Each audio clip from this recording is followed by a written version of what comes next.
শিবলির class শ্রবণ করুন, আর যাদের সম্ভব হবে যেটা সমস্যা নেই ভিডিওটা অন করে রাখুন এবং অডিও সকলে মিউটেড। হরি বল, হরি বল। তবু আপনি শুরু করতে পারেন। হরে কৃষ্ণ।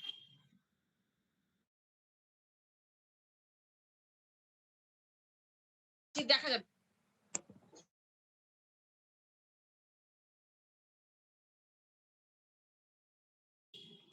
মিউটেড আছেন। এবার শোনা যাচ্ছে? শোনা যাচ্ছে বাবু? হ্যাঁ, আচ্ছা, ঠিক আছে।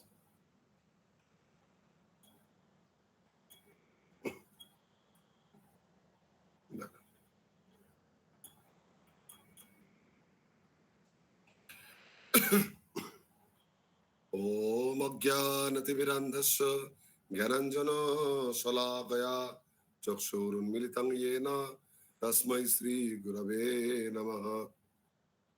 श्रीचैतन्यमनोभीष्टं स्थापितं येन भूतले स्वयं रूपकदा मह्यं ददाति स्वपदान्तिकम्। नमो विष्णुपादाय कृष्णपृष्ठाय भूतले श्रीमते भक्तिवेदांत स्वामी इति नामिने। नमस्ते सारस्वती देवे गौरवाणी प्रचारिणे निर्विशेष शून्यवादी पाश्चात्य देशतारिणे। नमो महवदन्नाय कृष्ण प्रेम प्रदायते कृष्णाय कृष्ण चैतन्य नामने गौरत्विषे नमो। हे कृष्ण करुणा सिंधो दीनबंधो जगत्पते गोपेश गोपिका कांत राधा कांत नमस्तुते। तप्त कांचन गौरांगी राधे वृंदावनेश्वरी वृषभानुसुते देवी प्रणमामि हरिप्रिये। जय श्री कृष्ण चैतन्य प्रभु नित्यानंद श्री अद्वैत गदाधर श्रीवासदि गौर भक्त वृंद। हरे कृष्ण कृष्ण कृष्ण हरे हरे हरे राम राम राम हरे हरे। हरे कृष्ण। उपस्थित सकल भक्तवृंद के आंतर्जातिक कृष्ण भवन अमृत संघ इस्कन पैमरा बर्धमान शाखार तरफ থেকে আগত রাধাষ্টমী মহোৎসবের অনেক অনেক শুভেচ্ছা।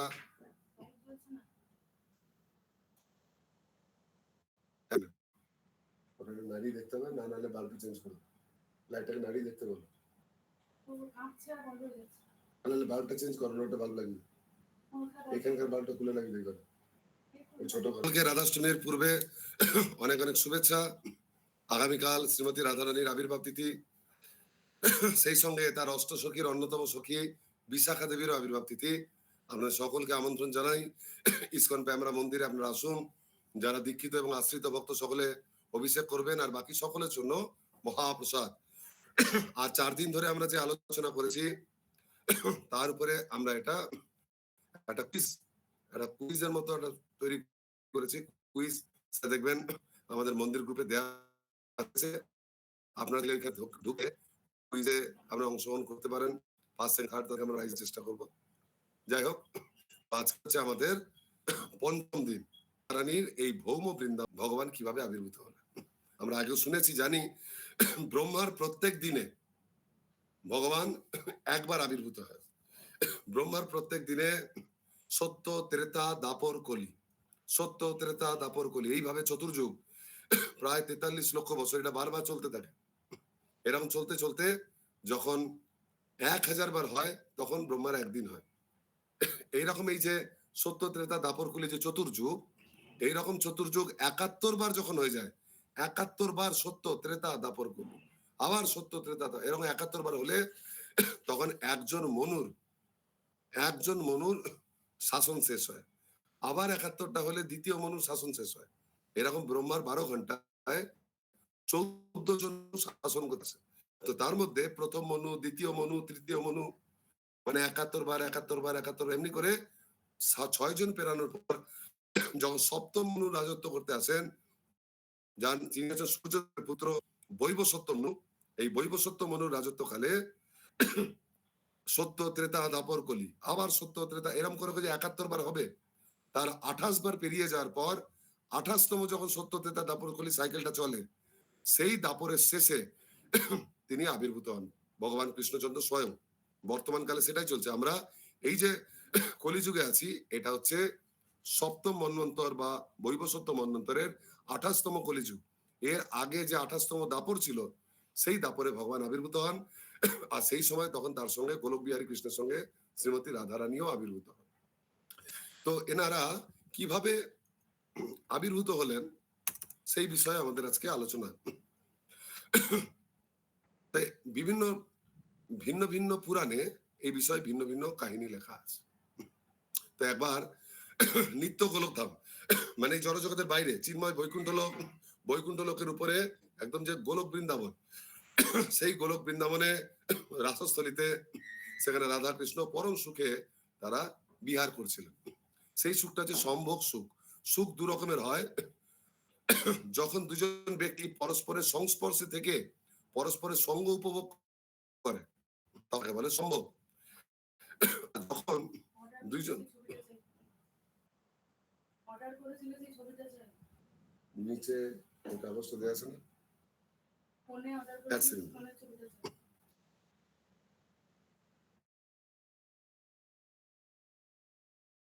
পরস্পরের সঙ্গ অনুভব করে তাকে বলা হয় সম্ভোগ সুখ। আর যখন দুইজন ব্যক্তি পরস্পর থেকে দূরে চলে যায়, দূরে গিয়ে পরস্পরের কথা চিন্তা করে, তখন তাকে বলা হয় বিপ্রলম্ব। একটা হচ্ছে সম্ভোগ আর একটা হচ্ছে বিপ্রলম্ব। তো বিপ্রলম্ব সুখটা কেমন হয়? যখন নায়ক নায়িকার বিচ্ছেদ হয়ে যায়, তখন দূরে গিয়ে তারা পরস্পরের জন্য অধিক আগ্রহী হয়ে পড়ে, তাদের পরস্পরকে না দেখে থাকতে পারে না। সেই সময় প্রেমটা কোটি গুণ বেড়ে যায়। তো চিন্ময় ধামে যেহেতু ভগবান আর রাধারানী নিত্য তারা একসঙ্গে রয়েছেন, সেই জন্য সেখানে তাদের বিচ্ছেদের কোনো প্রশ্নই ওঠে না। আর প্রশ্ন ওঠে না বলে তাদের মধ্যে এই বিপ্রলম্ব রস আস্বাদনের কোনো সম্ভব কোনো মানে অবকাশই থাকে না। সেখানে রাধাকৃষ্ণ নিত্য মিলিত হচ্ছেন। একমাত্র এই জড়জগতে যখন তারা আসেন তখন তাদের মধ্যে বিচ্ছেদ হয়, জাগতিক নিয়ম তাদের উপর আরোপিত হয়ে যায়। সেই আনন্দটা উপভোগের জন্য তারা মাঝে মাঝে এই জড়জগতে আবির্ভূত হয়।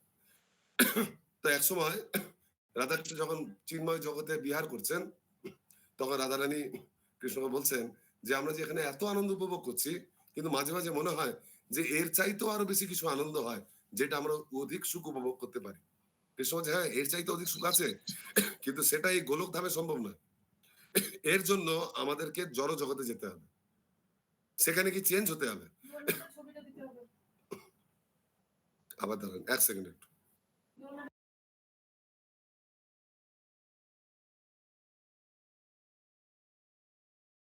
কি তার অধিবাস কি কিছু বোঝে না।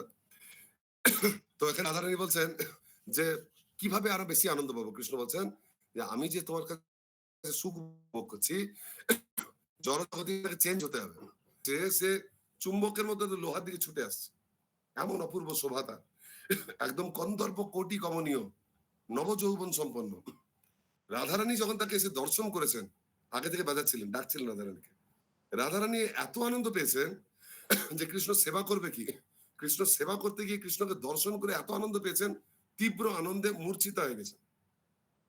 যে রাধারানী মূর্ছিত হয়ে গেছেন, তখন কৃষ্ণ সেই সুযোগে কি করেছেন, কৃষ্ণ সে রাধারানী তো মূর্ছিত হয়ে গেছে, ঠিক আছে, আরো অনেক গোপী আছে যারা চায় যে কখনো কখনো আমিও তাদের সেবা গ্রহণ করি, এক কাজ করি আমি সেইখানে সেবা নিতে চলে যাই। রাধারানীর এক অপোনেন্ট পার্টি, মানে রাধারানীর একটা বিপক্ষ, সপক্ষা নয়, অন্তত সপক্ষা নয়, অন্য গ্রুপের একজন গোপী ছিলেন, তার নাম ছিল বিরজা। তো কৃষ্ণ বলছেন তাহলে এক কাজ করি, আমি বিরজার কুঞ্জে গিয়ে বিরজাকে সুখ উপভোগ করি, বিরজা উনি যে আমার সেবা করতে চেয়েছিলেন সেই সেবাটা দেব। কৃষ্ণ চলে গেছেন বিরজার কুঞ্জে। বিরজা কখনো ভাবতে পারেনি যে কৃষ্ণ আমার কুঞ্জে আসবে। তো যখন গেছে বিরজা অবাক যে প্রভু আমার কুঞ্জে এসেছেন। বিরজা অত্যন্ত পরিপাটি করে সেবা করেছেন, খুব সুন্দর করে, যতটা পারতেন মন দিয়ে তিনি খুব সুন্দরভাবে শৃঙ্গার করেছেন। আর কৃষ্ণকে 64 উপচারে সেবা করেছেন, নানাভাবে ইত্যাদি সেবা টেবা করছেন, সেবা চলছে। এদিকে রাধারানী দীর্ঘক্ষণ পর তার মূর্ছা ভঙ্গ হয়েছে, মূর্ছা ভঙ্গ তাকিয়ে দেখছে আমার প্রাণনাথ নাই, কৃষ্ণ নাই, কি করি। কৃষ্ণ সখীদের ডাকছে, হে গোপী, এই সখী, হে ললিতা, বিশাখা, তুঙ্গবিদ্যা, কোথায় সবাই, আমার কৃষ্ণ কোথায় গেল।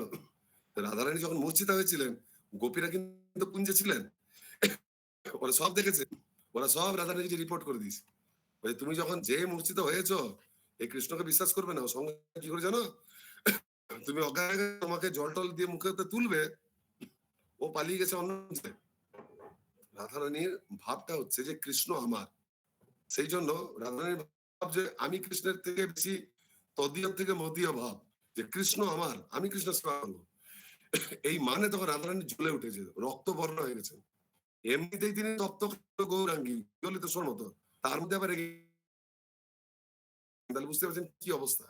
এই মানে এত বিরক্ত হয়ে গেছেন, জ্বলে উঠেছেন একদম।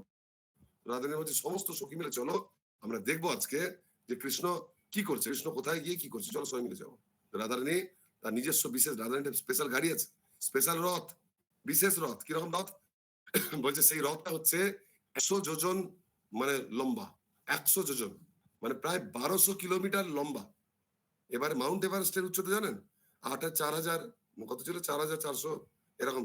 তো এটা হচ্ছে মানে মিটার, আর এটা হচ্ছে 1200 কিলোমিটার। মানে সোজাসুজি যদি উপরের দিকে হাঁটেন 1200, এত লম্বা। আর এটা হাইট, আর লম্বাটা হচ্ছে 80 মাইল লম্বা। এই রথের চাকা হচ্ছে 1,00,000 চাকা। কিরকম কথা, শুনে বিশ্বাস হচ্ছে না, এটা এই জগতের নয় তো, এটা গোলক বৃন্দাবন। 1,00,000 চাকা, 10 লক্ষ স্তম্ভ, আর রথের মধ্যে 10 লক্ষ প্রকারের কক্ষ আছে। মানে চাইলে সখীরা রাধারানী কৃষ্ণ ওখানে বিশ্রাম নিতে পারেন, রেস্ট নিতে পারেন। আর কি আছে, 4 লক্ষ ঘন্টা, যখন রথটা চলে ডং ডং করে বাজে। আর হাজার হাজার পারিজাত বৃক্ষ এত সুন্দর করে সাজানো। এই রথ যে চলে, বলে বাবারে এই তো বড় রথ, টানে কে, আর চলে কত স্পিডে, বলে মনের গতিতে চলে, মনের গতিতে। মন যেখানে যেতে চায় সেই দিকে ছোটে।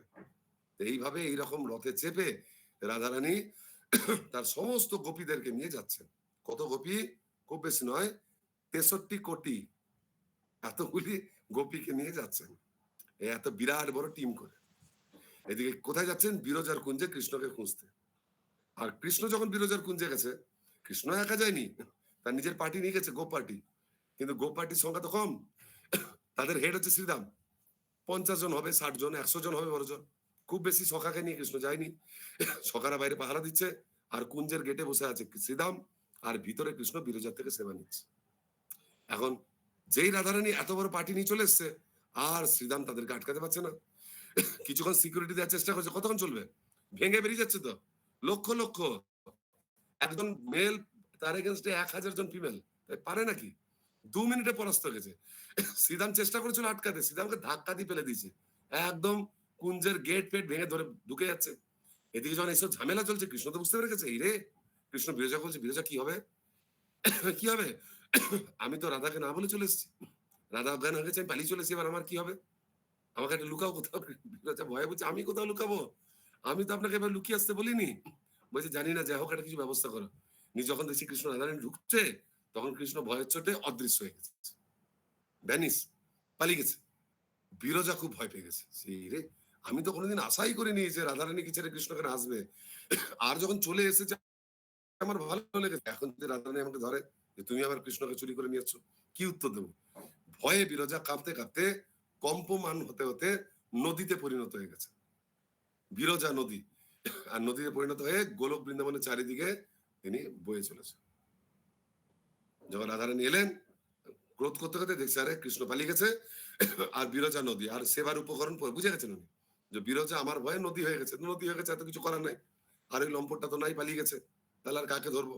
ঠিক আছে, রাধারানী আবার রাগ করে নিজের কুঞ্জে গেছে, সেখানে ক্রোধ করে বসে আছে। রাত তো শান্ত হয়নি, কারণ কৃষ্ণকে দেখতে পাইনি, দু কথা শোনাতে পারেনি। এদিকে রাধারানী যখন চলে গেছেন, তখন কৃষ্ণ ফেরত এসছে।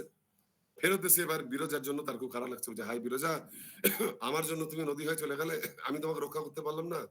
নানান ভাবে তাকে তোষামত করছে। মানে এগুলো বিরজার আগের স্বীকৃতি। কখনো তো কৃষ্ণ কাউকে বর দিয়েছিল যে তোমাকে কোনোদিন আমি তোমার মান ভঙ্গন করবো, সেরকম করছে। বলছে হাই বিরজা, তুমি আমাকে দেখে ছেড়ে চলে গেলে কি হবে, আমি তোমাকে আবার দেখতে চাই, হে প্রিয়ে, দয়া করে তুমি উঠে এসো, তোমাকে না দর্শন করে আমি থাকতে পারছি না, আমার জন্য আজ তোমারই অবস্থা, তুমি যদি না আসো তাহলে আমি জলে ঝাঁপ দেবো। এর অনেক কিছু বলছে, যে তোমাকে আমি আরো বরদান করছি, তুমি আগের থেকে কোটি গুণ সুন্দর হবে, তুমি রাধারানীর সমতুল্য সুন্দর হবে, এরকম অনেক যখন বর দিচ্ছেন, তখন বিরজা দেখছেন জল থেকে পুনরায় আবার তার পূর্বের দেহ ধারণ করে, এবং আগের থেকে অনেক বেশি সুন্দর, আরো নবযৌবন সম্পন্ন হয়ে উঠে এসেছেন। তাহলে কৃষ্ণ খুব খুশি হয়েছেন, বিরজাকে দেখে খুব খুশি হয়েছেন। তখন কৃষ্ণ তাড়াতাড়ি বিরজাকে আলিঙ্গন করেছে। বিরজাকে যেই কৃষ্ণ স্পর্শ করেছে, স্পর্শ করা মাত্র বিরজার গর্ভ থেকে 7টি সন্তানের জন্ম হয়েছে। গোলক বৃন্দাবন, আমাদের এখানে মতো লাগে না। অঙ্গানি যস্য সকলেন্দ্রিয় বৃত্তিমান্তি, ভগবানের স্পর্শে মাত্রে তার শক্তি বিরজার মধ্যে ট্রান্সফার হয়ে গেছে, আর ফলে 7টা পুত্রের জন্ম। এই বিরজা নদী থেকে 7 সমুদ্রের জন্ম। সবচেয়ে ছোট পুত্র হচ্ছে লবণ সমুদ্র এই জগতে আছে। বলছি ছোট পুত্র খুব বিরক্ত করছে জন্মিয়ে, তখন কৃষ্ণ দেশে কি মুশকিল হয়ে গেল। আমি এর মার সঙ্গে গল্প করবো কোথায়, এর মা বাচ্চাটাকে নিয়ে অস্থির। কৃষ্ণ তখন বিরজাকে ছেড়ে এবার দেখছি যে হয়তো এখান থেকে বিরজার কাজ শেষ, এবার আমি আবার রাধারানীর কাছে ফিরে যাই। এবার আবার রাধার কাছে গেছে, শ্রীরামকে সঙ্গে নিয়ে গেছে। আর গেছে যখন, রাধারানী তো আগে থেকে জ্বলেছিল একদম কৃষ্ণ, যেই দেখছে কৃষ্ণ এসছে সবাই মিলে গালি দিচ্ছে। 63 কোটি গোপী গালি দিচ্ছে কৃষ্ণকে, সবাই যে যা পারছে বলছে, যা পারছে বলছে। কৃষ্ণ অনেক কিছু বুঝাচ্ছে যে একটু শোনো, হ্যাঁ একটু একটু আমার একটু একটু কথা শোনো। রাধারানী বলছে দরকার নেই তোমার কথা শোনা, তোমার কথার কোনো গুরুত্ব নেই, তুমি চরিত্রহীন। আমি অজ্ঞান হয়ে পড়ে কি তোমাকে ফেলে দিয়ে পালিয়ে গেছো? তুমি আমাকে কিছু ভালো দিচ্ছি, তুমি খালি ফুলে ফুলে মধু খেয়ে বেড়াও, তুমি একজন লম্পট। বলছে বিরজা ও তো আমার ভয় নদী হয়ে গেছে, তা তুমি এখানে কি করছো? যাও, তুমি যাকে ভালোবাসতে আমি এতদিন জানতাম আমি তোমার প্রাণেশ্বরী, আজ তো জানলাম যে তোমার অনেক প্রাণেশ্বরী আছে, তুমি মিথ্যা কথা বলো। তো ওই যে প্রাণেশ্বরী আছে, কত সুন্দর নদীর শরীর পেয়েছে, তো তুমি যাও তো ওর সঙ্গে নদ হও, ও নদী হয়েছে তুমি নদ হয়ে যাও, যাও দুজনে মিলে জলে জলে ঘুরে বেড়াও। আমার কাছে কেন গেট আউট, বেরো এখান থেকে, ধরে বার করে দেবো, যে কে আছে যে ঘাট ধরে বার করে দে। অনেক বলছে কৃষ্ণ তো কৃষ্ণ কৃষ্ণ কিচ্ছু, কৃষ্ণ যারা দোষ, কৃষ্ণ কিচ্ছু বলছে না, চুপ না চুপ। তাকে ঠিকটা বোঝাতে গেলে আরো দু কথা শুনতে হয়। কৃষ্ণ চুপ করে সব শুনছে, যা গালি গালাজ লাথি ঝাঁটা ধাক্কা ধাক্কি কিছু বলছে না। আগের দিন আলোচনা করেছিলাম না যে এই গোপীরা যখন কৃষ্ণকে পরম প্রেমে আবিষ্ট হয়ে গালি দেয়, তখন কৃষ্ণ সেই গালিটা বেশ তুই থেকেও ভালো লাগে, কিন্তু শ্রীরামের ভালো লাগছে না। শ্রীরাম কৃষ্ণের প্রিয় সখা, তার বন্ধুকে কেউ গালি দেবে, কৃষ্ণ শ্রীরামের সহ্য হচ্ছে না। আর শ্রীরাম ছিল রাধারানীর দাদা, শ্রীরামের খুব খারাপ হয়েছে। শ্রীরাম তখন বলছে এই তুমি এইভাবে কথা বলছো কেন কৃষ্ণের সঙ্গে? তুমি কে হে বলার, তুমি ভাবো এখান থেকে থার্ড পার্সন। আমি থার্ড পার্সন, আমি কৃষ্ণের সবচেয়ে বড় হিতাকাঙ্ক্ষী। বলছে এই হিতাকাঙ্ক্ষী, বন্ধুকে খারাপ জায়গায় নিয়ে যায় হিতাকাঙ্ক্ষী, ব্যাস ঝগড়া লেগেছে। তখন শ্রীরাম বলছে কৃষ্ণ পরমেশ্বর, কৃষ্ণ যে কোনো জায়গায় যেতে পারে, কৃষ্ণ শত কোটি গোপীর সঙ্গে বিহার করতে হবে, তুমি বলার কে? ও বলছে আরে আমি আছি বলে তোমার কৃষ্ণ আছে, আমি ওর শক্তি, আমার শক্তিতেও চলে। বোঝা, কৃষ্ণের জন্যই তোমার মহিমা, তুমি কৃষ্ণের সবচেয়ে বড় ভক্ত এই বলে লোকে তোমার পূজা করে, আর যার জন্য তুমি এত মহিমা এত সম্মান পাও তাকে তুমি লম্পট বলছো, তোমার সাহস কি করা? ব্যাস এইবার কৃষ্ণ সাইড হয়ে গেছে। এরা ভাই বোনে ঝগড়া শুরু করে দিচ্ছে, শ্রীদাম আর রাধারানী খুব ঝগড়া। তো রাধারানী বলছে আরে লম্পটের চেলা কোথাকার, হ্যাঁ ও আবার নিজে পাচ্ছে না, লম্পট একটা সঙ্গে একটা চেলা এনেছে, যাও এখান থেকে যাও, তুমি আমাদের মধ্যে ঢুকে এইসব বলার সাহস কি করে পাচ্ছ, একটা রাক্ষসের মতো কথা বলছো, যাও তুমি জড়জগতে কি রাক্ষস হও, যাও। এই বলে অভিশাপ দিয়ে দিচ্ছে। এই অভিশাপে শ্রীরাম পরে রাক্ষস হয়ে জন্মেছিলেন শঙ্খচূড়, যিনি তুলসী দেবীর স্বামী হয়েছিলেন, ওটা আলাদা গল্প। শ্রীরাম যখন অভিশাপ পেয়েছে বলছে ছোট বোনে আমাকে অভিশাপ দিচ্ছিস, আর তুইও তো মানুষের বোনের মেয়ের মতো করছিস, আর জড়জগতের স্ত্রীরা যেরকম করে স্বামীর উপর ঝগড়া করে সন্দেহ করে, তুই কৃষ্ণ মতো যা, তুই গিয়ে মানবী হয়ে জন্মা, যা যা তুই মানুষের মেয়ে জন্মাবি, আর জন্মিয়ে সামনে কৃষ্ণকে দেখতে পাবি, তাকে ধরতে পারবি না, ছুতে পারবি না, স্পর্শ করতে পারবি না, তার সঙ্গে বিচ্ছেদ হয়ে যাবে তোর, দীর্ঘকাল বিচ্ছেদ হয়ে যাবে, কৃষ্ণর সামনে দাঁড়িয়ে তোর সঙ্গে অন্য কারোর বিয়ে হয়ে যাবে, অন্য লোকের ঘরে থাকতে হবে, দেখা করতে পারবি না, তারপরে একটু যা মিলন হবে 100 বছরের বিচ্ছেদ হবে, তারপর গিয়ে আবার ফিরে আসবে। তুইও মানুষের মতো কাজ করেছিস, যা তুইও যা। এইবারে দুজন দুজনকে অভিশাপ, মানে এত অভিশাপ দিয়েছে, মানে রেগে গেছিল না, ক্রোধ, এত ক্রোধ হয়েছিল, এত জ্বলে গেছিল রাধারানী, দুজনে দুজনকে অভিশাপ দিয়ে দিচ্ছে। অভিশাপ দেওয়ার পর ঠান্ডা, রাগ যদি প্রকাশ হয়ে যায় না ঠান্ডা হয়ে যায়। পদ্মপুরাণে ক্রোধ কাকে বলে এই বিষয়ে বলি, খুব সুন্দর একটা শ্লোক আছে যে ক্রোধ কাকে বলে, বলছে আত্মনিন্দা সমাকর্ণম ইয়স্তাপ হৃদি জায়ত স্বক্রোধ ইতি উচ্চতে বা স্বক্রোধ ইতি বিজ্ঞাত। আত্মনিন্দা, নিজের নিন্দা যদি শুনেছেন কারো কাছে, মন্দিরে গেছেন, ঘরের সেবা করছেন, সেবা করতে করতে একটু সাইডে গেছেন, দুজন কথা বলছে, পাশে বাজে স্বভাব, আবার আপনার সঙ্গে দেখা হলে ভালো করে বলছে, একটু সরেছেন অন্য কেউ আপনার নামে বলছে, বা কেউ কারোকে আপনার নামে বলেছে, সে আপনাকে ফোনে বলে দিচ্ছে, এই জানেন তো আপনার সামনে এমনি করছে, আড়ালে আপনার নামে উল্টো পাল্টা কথা বলছে, মিথ্যা কথা বলছে আপনার নামে, অথবা আপনি নিজের চোখে দেখতে পাচ্ছেন যে আপনি যেটা করতে মানা করেছেন সে সেইটা করছে। স্ত্রী স্বামীকে মানা করেছে এবার থেকে নেশা করবে না, দেখে স্বামী লুকিয়ে লুকিয়ে নেশা করছে, অন্য কারোর সঙ্গে গল্প করছে ইত্যাদি। এরকম কিছু শুনছে, এরকম কিছু দেখছে, এইরকম কিছু একটা হয়ে গেলে পরে ক্রোধ জেগে ওঠে। আত্মনিন্দা সমাকর্ণ, নিজের নিন্দা সে শোনে বা দেখে বা কিছু, তাহলে কি হয়, যশ তাপ ও হৃদি জায়তে, হৃদয়ে যে তাপ উৎপন্ন হয়, যে প্রচন্ড অগ্নিজ্বালা উৎপন্ন হয়, সক্রোধ তাকে বলা হয় ক্রোধ। তাহলে ক্রোধ কি জিনিস? ক্রোধ হচ্ছে অগ্নিজ্বালা, নিজের বিরোধী কাজ শুনে সয়। এবার আপনারা জানেন ভালো করে, জল আর ক্রোধ দুটো উল্টো জিনিস। কোথাও যখন জল থাকে, জল কিরকম সবসময় নিম্নগামী, জল সবসময় নিচে নেমে আসে, সবাই জানে উপর থেকে নিচে, আর আগুন নিচ থেকে উপরে ওঠে।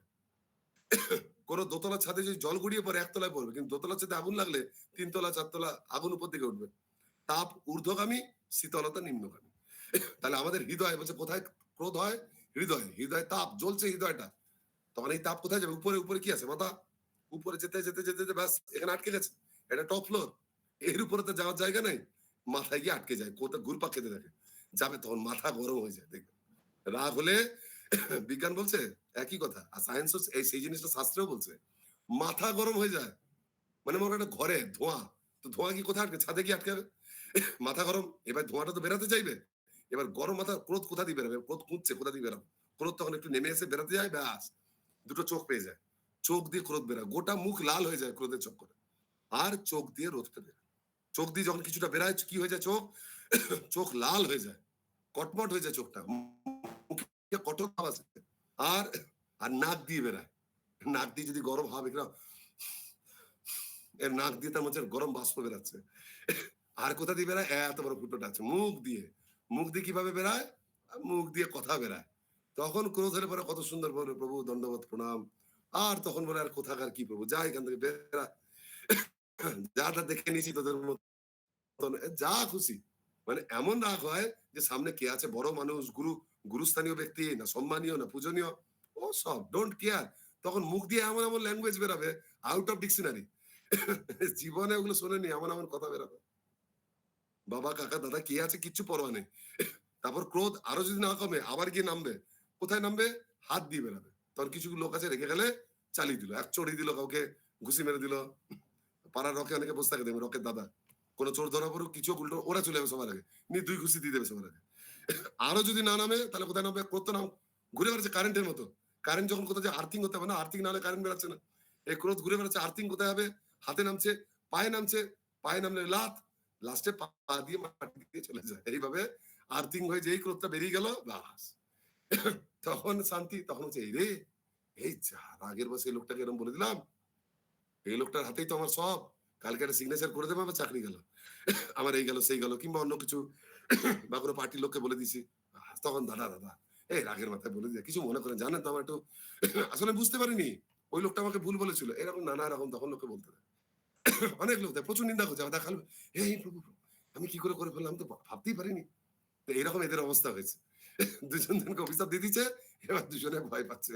তখন রাধারানী কৃষ্ণ বলছে, কৃষ্ণ কি হবে, শ্রীরাম যে আমাকে এরকম বলে দিল, তা আমার যে তোমার সঙ্গে বিচ্ছেদ হয়ে যাবে। আর কৃষ্ণ বলছে, ঠিক আছে বিচ্ছেদ হবে বলেছে, শ্রীরাম কি করবে, হবে তো হবে, তা কি করে থাকবো?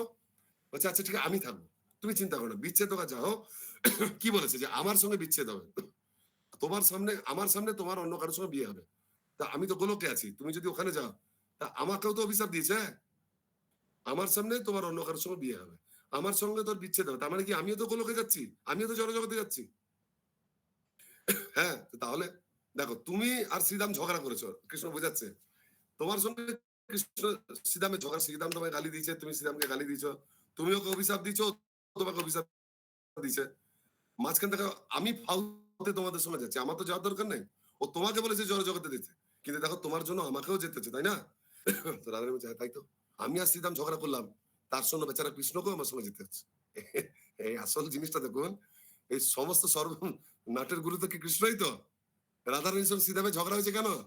যে কৃষ্ণ গেছিল বিরজার কুঞ্জে, বেচারা শ্রীরাম কুঞ্জের ভিতরে ঢোকেনি, বাইরেই বসছিল, কৃষ্ণ রাধারানীকে চলাকলা করে ফেলে দিয়ে চলে গেছে বিরজার কুঞ্জে, বিরজার সঙ্গে আনন্দ করেছে, আবার ফিরে আসার পর শ্রীরাম কৃষ্ণর হয়েই ঝগড়া করতে গেছে, আর রাধারানী কৃষ্ণের উপরে রাগ করছে, ওই সব কিছু সেন্টারে, বরং কৃষ্ণের জন্য ফালতু এরা দুজন অভিশাপ পেয়েছে, কিন্তু কৃষ্ণ বোঝাচ্ছে দেখো তোমাদের জন্য আমাকেও যেতে হচ্ছে। তো এইভাবে অভিশাপ পেয়ে গেল। আর যে অভিশাপ হয়ে গেল, কৃষ্ণ বলে, চিন্তা করো না, আমি যাব। এবং গিয়ে শ্রীরামের অভিশাপটার জন্যই আমরা অনেক বেশি আনন্দ উপভোগ করবো, তুমি বিশ্বাস করো। আমরা ওখানে পরকীয়া রস উপভোগ করবো এই শ্রীরামের অভিশাপের জন্য। তারপর এটা প্রথম কারণ, যেই কারণে তারা জড়জগতে এলেন। আরেকটা কারণ কি, আপনারা জানেন যে শিব পত্নী, শিবের শক্তি মহামায়া, তিনি প্রথমে আবির্ভূত হয়েছিলেন দক্ষের কন্যা হিসেবে সতী। তারপর সেখানে দক্ষ শিবের গুণকীর্তন না করে তাকে অপমান করেছিলেন, বৈষ্ণব নিন্দা, তার ফলে সতী দেহ ত্যাগ করেছিলেন। নিয়ে আবার তিনি জন্মেছিলেন কার কন্যা হয়ে? হিমবান পর্বতের কন্যা, পর্বতের মেয়ে, তাই তার নাম ছিল। গায়ের রং সোনার মতো, তাই গৌরী। অপূর্ব রূপলাবণ্য।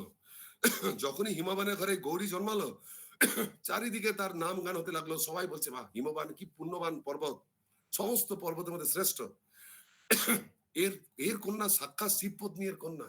আর যখন সেই কন্যার সঙ্গে শিবের বিয়ে হলো, কি আনন্দ সভা, তখন হিমবানের কি গর্ব থাকে না। কারো জামাই মনে করো হাইকোর্টে উকিল, বলবো আমার জামাই ওই কোর্টে আছে, আমার জামাই ম্যাজিস্ট্রেট, আমার জামাই মানে হাইকোর্টের জজ, বিচারক, বা বিশাল ব্যাপার। তার থেকে শ্বশুরের বেশি গর্ব। এই শিবের এত হিমবানের এত বড়াই দেখে বিন্ধ্য পর্বতের খুব খারাপ লাগলো, যে হিমবান এত নাম করছে আর আমাদের কোনো পাত্তাই দিচ্ছে না, আমরা পর্বত নই, কত তপস্যা আছে আমার উপর, তপস্যা করে আমার কোনো পাত্তা নেই, ঠিক আছে আমিও তপস্যা করবো। বিন্ধ্য পর্বত তার স্ত্রীকে নিয়ে গিয়ে খুব কঠোর তপস্যা করছে, কঠোর তপস্যা, ব্রহ্মার তপস্যা। ব্রহ্মা এসছে, বলো বৎস কি চাই? বলছে ওই হিমবানের যে কন্যা আছে না, বলছে হ্যাঁ হ্যাঁ দেবী পার্বতী, আমার ওর থেকেও, ওর চাইতো বড়, আরো উচ্চ স্তরের, ওনার থেকেও বেশি পাওয়ারফুল একটা কন্যা চাই।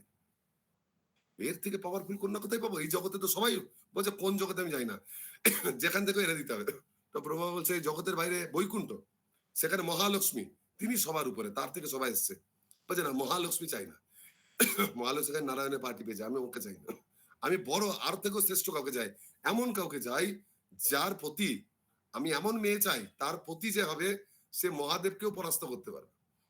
ওই হিমবান শিবকে জামাই রূপে পেয়েছেন, খুব অহংকার হয়েছে তো, আমার জামাইয়ের কাছে যেন শিব মাথা নিচু করে, এমন একটা জামাই চাই। ব্রহ্মা কাজের চাপ থাকে, ঠিক আছে প্রভু, ঠিক আছে আপনি বাড়ি যান, করে দেবো, যান, ফোনে পাঠিয়ে দিচ্ছি আপনাকে, এরকম বলে আমরা। ব্রহ্মা বলেছে ঠিক আছে দেখছি, পরে নিশ্চয়ই খুঁজে পাবো।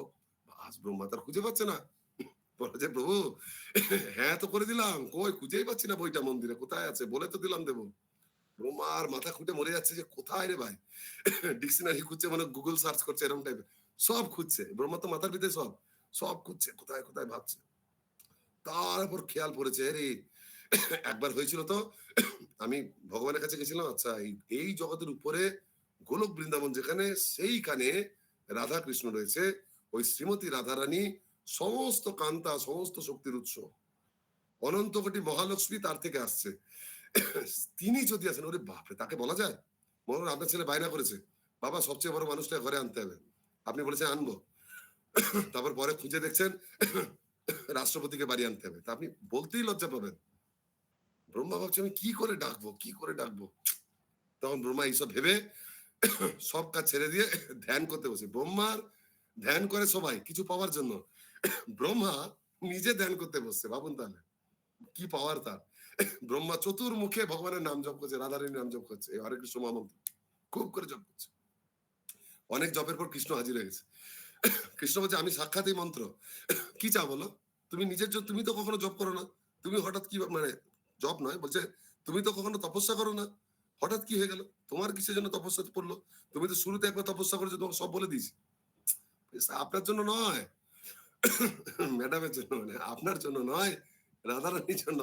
নাম হচ্ছে এমন ওই শ্রীজি, শ্রীমতীর জন্য আমরা করছি। শ্রীমতীর জন্য কেন, ওখানে কি করবে? বলছে আরে আর বলবেন না প্রভু, বড় মুখে একটা বলে দিয়েছে তথাস্তু, এবার যে না নিয়ে যেতে পারি, আমার প্রেস্টিজটা ডাউন হয়ে যাচ্ছে, তা আমার নিজের প্রেস্টিজ রাখার জন্য যদি তিনি আমাকে কৃপা করেন তাহলে, বলছে করো তপস্যা। ব্রহ্মা তখন আরো অনেক তপস্যা করাতে তখন রাধারানী তাকে দর্শন দিলেন। কি চাই? তখন ব্রহ্মা বলছে এই ব্যাপার, আপনাকে একবার আসতে হবে। তো রাধারানী ব্রহ্মা তপস্যা খুব খুশি হয়েছে, বলছে আমি যাবো, কিন্তু আমি তো বিন্দু পর্বতের ঘরে জন্মাতে পারবো না। পার্বতীর মতো। বলছে কেন? বলছে কারণ আমার নিত্য মা হচ্ছে কীর্তিদা, এই গোলক বৃন্দাবনে কীর্তিদা দেবী আমাকে মেয়ের মতো ভালোবাসে, বিশ্ব অনুমান পিতা। তা আমি তো সবসময় তাদেরই ছেলে মেয়ে হবো।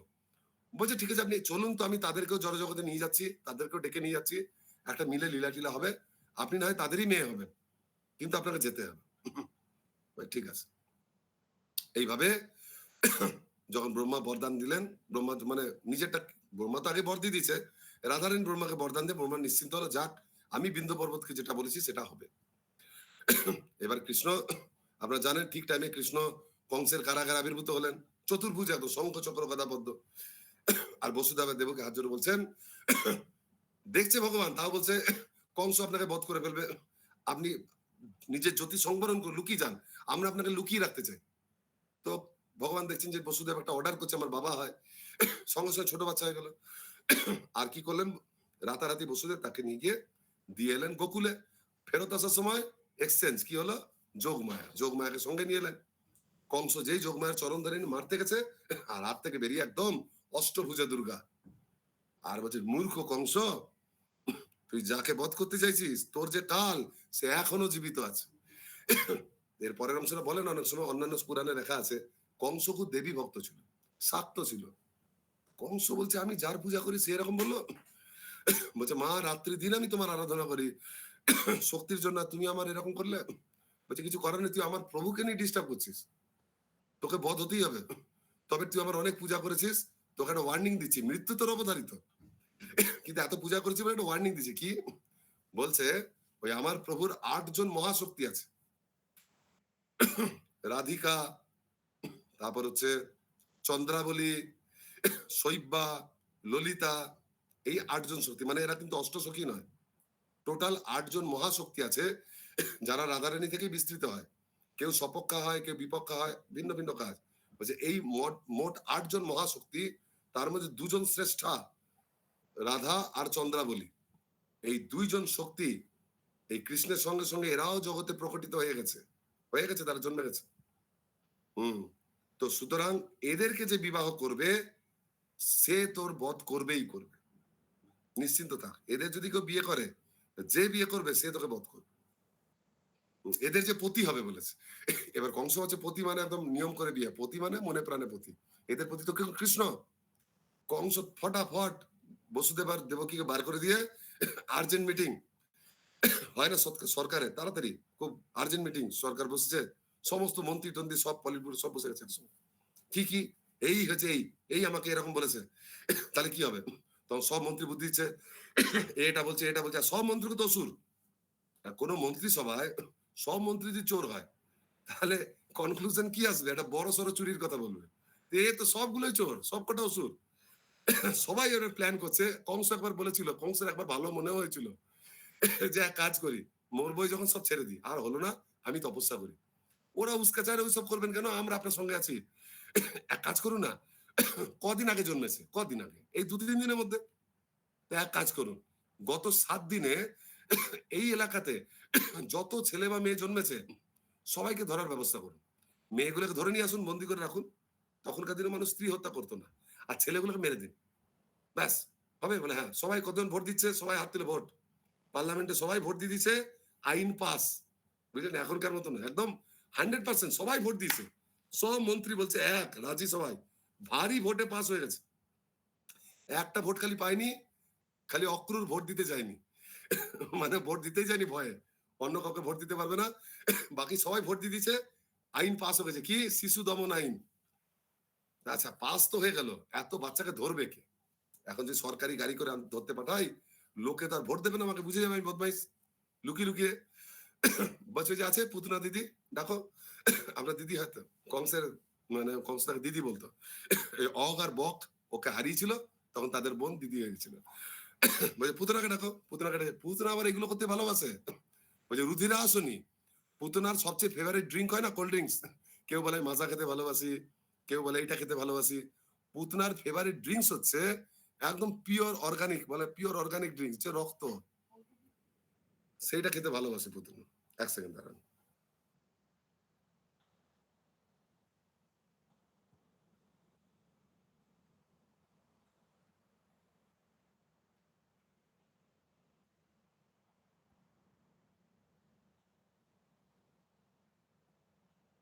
আইন পাস হয়ে গেছে, পুতনা খুব পছন্দ, পুতনা রেডি, পুতনার কাছে ফ্লাইট, নিজের হেলিকপ্টার থাকতো, সঙ্গে ফটাফট করে উড়ে চলে গেছে। ঠিক আছে, আমি সবাইকে ধরে আনবো। পুতনা ফটাফট বাচ্চা ধরছে, মারছে, পুতনার কাজ চলছে। সেই সঙ্গে পুতনা এটাও জানতে পেরেছে যে বিন্ধ্য পর্বতের মেয়ে হয়েছে, ওই যে ব্রহ্মা বর দিয়েছিল, তো সত্যি বিন্ধ্য পর্বতের কন্যা রূপে দুটো কন্যা এসছে, একদম স্বর্ণের মতো দুজনের গায়ের রং। তো বিন্ধ্য পর্বত তখন ওই হিমবানের সঙ্গে চ্যালেঞ্জ করেছে না, বলছে আমারও দুটো মেয়ে হয়েছে, পার্বতী থেকেও সুন্দর দেখতে, পার্বতী আর গঙ্গা দুই মেয়ে, আর আমার এই দুই মেয়ে, এই দুজনকে বিরাট ধুমধাম করে জাতকর্ম করছে, মানে জন্মের দুদিন পর বিরাট অনুষ্ঠান করে জাতকর্ম, নামকরণ হচ্ছে, সব হচ্ছে, সবাইকে নিমন্ত্রণ করেছে। পুতনা দেখছে আরে দুটো জ্যোতির্ময়ী দেবী, তো এদেরকে চুরি করতে হবে। হঠাৎ করে পুতনা একদম প্লেন ল্যান্ড করে জব করে নিয়ে চলে গেছে, ছো মেরে একদম, যে নিয়ে চলে গেছে। আর সঙ্গে সঙ্গে অনেক অনেক মুনি ঋষি এসেছিল, অনেক বড় বড় ব্রাহ্মণ যারা যজ্ঞ করছিল। বিন্দ পর্বত জানে এত বড় বড় ব্রাহ্মণ আমি অ্যাপয়েন্ট করেছি, আপনার কিছু করতে পারছেন না, এমন একটা মন্ত্র পুরো রাক্ষসীটা যেন মরে যায়। তখনকার ব্রাহ্মণ খালি লোভী ছিল না, এখনকার ব্রাহ্মণ কি হয়, সেবা নেওয়ার সময় বলে হ্যাঁ এটা দাও, ওইটা দাও, ওইটা দাও, আর যখন বলে কিছু করুন, কিছু শাস্ত্রের কথা বলুন, তখন বলবে ও অত আমি জানি না। তো এই হচ্ছে অবস্থা। কিন্তু তখনকার দিনের ব্রাহ্মণ এমন মন্ত্র বলছে, ঠিক আছে দাঁড়া, রাক্ষস মারণ মন্ত্র, যেই যজ্ঞের মধ্যে আহুতি দিয়েছে, ও বাবা, সঙ্গে সঙ্গে পুতনা দেখছে, ওরে বাবা, আমার তো পুতনার সঙ্গে সঙ্গে ওদিকে ওর ব্যাটারি চার্জ শেষ হয়েছে, এইখানে মন্ত্রে, এইখানে যজ্ঞে আহুতি দিচ্ছে, আর ওইখানে পুতনার চার্জ শেষ। আস্তে আস্তে পুতনা ধরে রাখতে পারছে না। মানে ধরুন আপনি হেলিকপ্টারে যাচ্ছেন, আজ ফুয়েল শেষ হয়ে যায়, তাহলে কি অবস্থা হবে, তেল শেষ হয়ে যায়, তো পুতনার রকম অবস্থা, পুতনা এত দূর বলছে যে ক্র্যাশ হয়ে যাবে, তখন হাত থেকে বাচ্চা দুটো পড়ে গেছে মাটিতে, যেই পড়েছে, আর তাদেরকে ধরে নিয়েছে পৌর্ণমাসী দেবী, গর্গাচার্যের মা। এই পৌর্ণমাসী দেবীর এক শিষ্যা ছিল, তার নাম ছিল মুখরা। এই মুখরা হচ্ছে বিন্দু গোপের স্ত্রী, বিন্দু গোপ, বিন্দু গোপের স্ত্রী মুখরা। আর এই বিন্দু গোপেরই মেয়ে হচ্ছে কীর্তিদা, যিনি হচ্ছে রাধারানীর মা। মানে বিন্দু গোপ ছিল রাধারানীর দাদু, আর মুখরা হচ্ছে রাধারানীর দিদা। এখনো দেখবেন এই যেখানে তারা থাকতেন ওই জায়গার নামে দিদা বলি, একটা জায়গা আছে রাধারানীর দিদা। তো তখন তিনি কি করলেন, দুটো বাচ্চার মধ্যে ছোটটাকে এই বিন্দুর স্ত্রীকে দিলেন, মুখরাকে, যে তাও যাও তোমার মেয়ে কীর্তিদার ছেলে মেয়ে নেই, একটা ছেলে আছে মেয়ে নেই, এই মেয়ে নিয়ে গিয়ে তাকে দাও। আর আরেকটা দিলেন বৃষভানুর ভাইকে, চন্দ্রভানুকে দিলেন। এই চন্দ্রভানুকে যে কন্যাটা দিলেন তার নাম হলো চন্দ্রাবলী, আর যে কন্যাটা তিনি দিলেন কীর্তিদাকে তার নাম হলো রাধারানী। এইভাবে একটা কাহিনী আছে, যেটা একটা কল্পে হয়েছিল, বিভিন্ন কল্পে রাধারানী বিভিন্ন ভাবে আছে। আরেকটি কল্পে কি হয়েছিল, একবার সূর্যদেবের খুব ভক্তি এসছে, ভক্তি ভাব এসেছিল রাধারানীর প্রতি, এবং সূর্যদেব খুব তপস্যা করেছিলেন রাধারানীকে লাভ করার জন্য, যে আমি পূর্ণ মাত্রা আপনার সেবা করতে চাই। যেমন বরুণ বা সমুদ্রদেব লক্ষ্মী দেবীকে কন্যা রূপে পেয়েছিল, শ্রীদেবীকে পেয়েছিল কন্যা রূপে, সেই জন্য সমুদ্রের কত নাম, ভগবানের হাতে তিনি শ্রীদেবীকে সঁপে দিয়েছিলেন। আমি ওই রকম ভগবানের শ্বশুর হতে চাই, তাহলে কি উপায় কি? তো তখন সূর্যদেব অনেক প্রার্থনা করেছেন, তখন সূর্যদেব যখন প্রার্থনা করেছেন, তো রাধারানী তাকে বলেছেন ঠিক আছে তাই হবে। তো সেই কল্পে যখন রাধারানী আসবেন, তখন এই সূর্যদেবকে তিনি বৃষভানু করে পাঠিয়েছিলেন। ভানু, ভানু মানে হচ্ছে সূর্য, তো সেই সূর্যদেবের অংশ বৃষভানুর মধ্যে ছিল, তখন তিনি বৃষভানু হয়ে এসেছিলেন, আর সঙ্গে এসেছিলেন মা কীর্তিদা। এদের সেইবারেও কোনো পুত্র কন্যা ছিল না। তখন দুজনের মনে হলো যে পুত্র কন্যা জন্ম দেওয়ার সময় যদি আমি ভগবানের উপাসনা করি, তাহলে কি হবে, যে পরমেশ্বর ভগবানের কোনো শুদ্ধ ভক্ত বা ভগবান স্বয়ং আমাদের ঘরে আসবে, চলো আমরা তপস্যা করি। তারা দুজন কঠোর ব্রত করলো, কার্তিক ব্রত করলো, যমুনায় ঠান্ডায় জলের মধ্যে দাঁড়িয়ে ভগবানের নাম উচ্চারণ করছে, তপস্যা করছে, অনেক কিছু বহুদিন করছে, কিন্তু কোনো ফল হচ্ছে না। তখন ওই যমুনার তীরে ক্রতুমুনির আশ্রম ছিল, ওই আশ্রমে গিয়ে মুনি ঋষির কাছে প্রার্থনা করছে, ঋষিবর আমরা রোজ এরকম করছি, কিন্তু আমাদের কোনো ফল হচ্ছে না কেন? তো উনি বলছেন যে আরে তুমি তো মানে, উনি বলতে চাইছেন যে কোনো মন্ত্র অ্যাক্টিভেট হয় যখন ভগবানের দিব্য নাম আগে জপ হবে। তোমার একটা স্পেশাল মন্ত্র দিচ্ছি, এই মন্ত্রের জপ না করলে পরে তোমার অন্য কোনো মন্ত্র অ্যাক্টিভেটই হবে না। বুঝতে পারে, জলের পাম্প চালাচ্ছেন, সুইচ দিচ্ছেন, চলছে না, মানে কি? আরে মেন সুইচটাই অফ আছে, কারেন্ট মেন সুইচ যদি অন না করেন তাহলে যতই সুইচ দিন চলবে না। এরকম চিন্ময় জগতে ভগবানের দিব্য নাম, সেই স্পেশাল মন্ত্র উনি দিলেন, কি ছিল? হরে কৃষ্ণ কৃষ্ণ কৃষ্ণ হরে হরে, হরে রাম রাম রাম হরে হরে।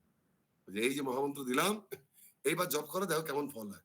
তখন থেকে বিশ্ববানু আর কীর্তিদা বলছে এটা জব করার টাইম,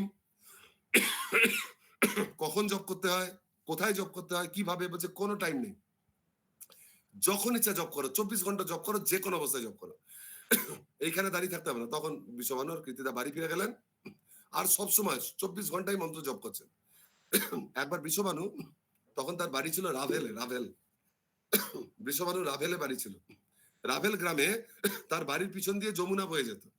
তো বিশ্ববানু সকালবেলায় স্নান করেছেন, প্রাতঃ স্নান করেন বলি না, গঙ্গে চ যমুনে চৈব, বা অন্যান্য যে স্তোত্র পাঠ করা হয়, তো তিনি নিত্য প্রাতঃক্রিয়া করছেন, তখন তার মঙ্গল আরতি হতো না, তখন স্তোত্র জল দিচ্ছেন, আর তিনি মহামন্ত্র বলছেন, কারণ ক্রতু মহারাজ বলেছেন মহামন্ত্র, মহামন্ত্র হরে কৃষ্ণ কৃষ্ণ, যখন এত করছেন, সেটা ছিল এই ভাদ্র মাসের শুক্লপক্ষের অষ্টমী তিথি, আগামীকাল যে তিথি পড়ছে, যখন খুব দিচ্ছেন, তখন মধ্যাহ্ন সন্ধ্যা করতে গেছিলেন, হঠাৎ দেখছেন ভুল বললাম, মধ্যাহ্ন সন্ধ্যা, দুপুর 12টার সময় যখন খুব দিচ্ছেন, হঠাৎ দেখছেন জল থেকে একটা স্বর্ণ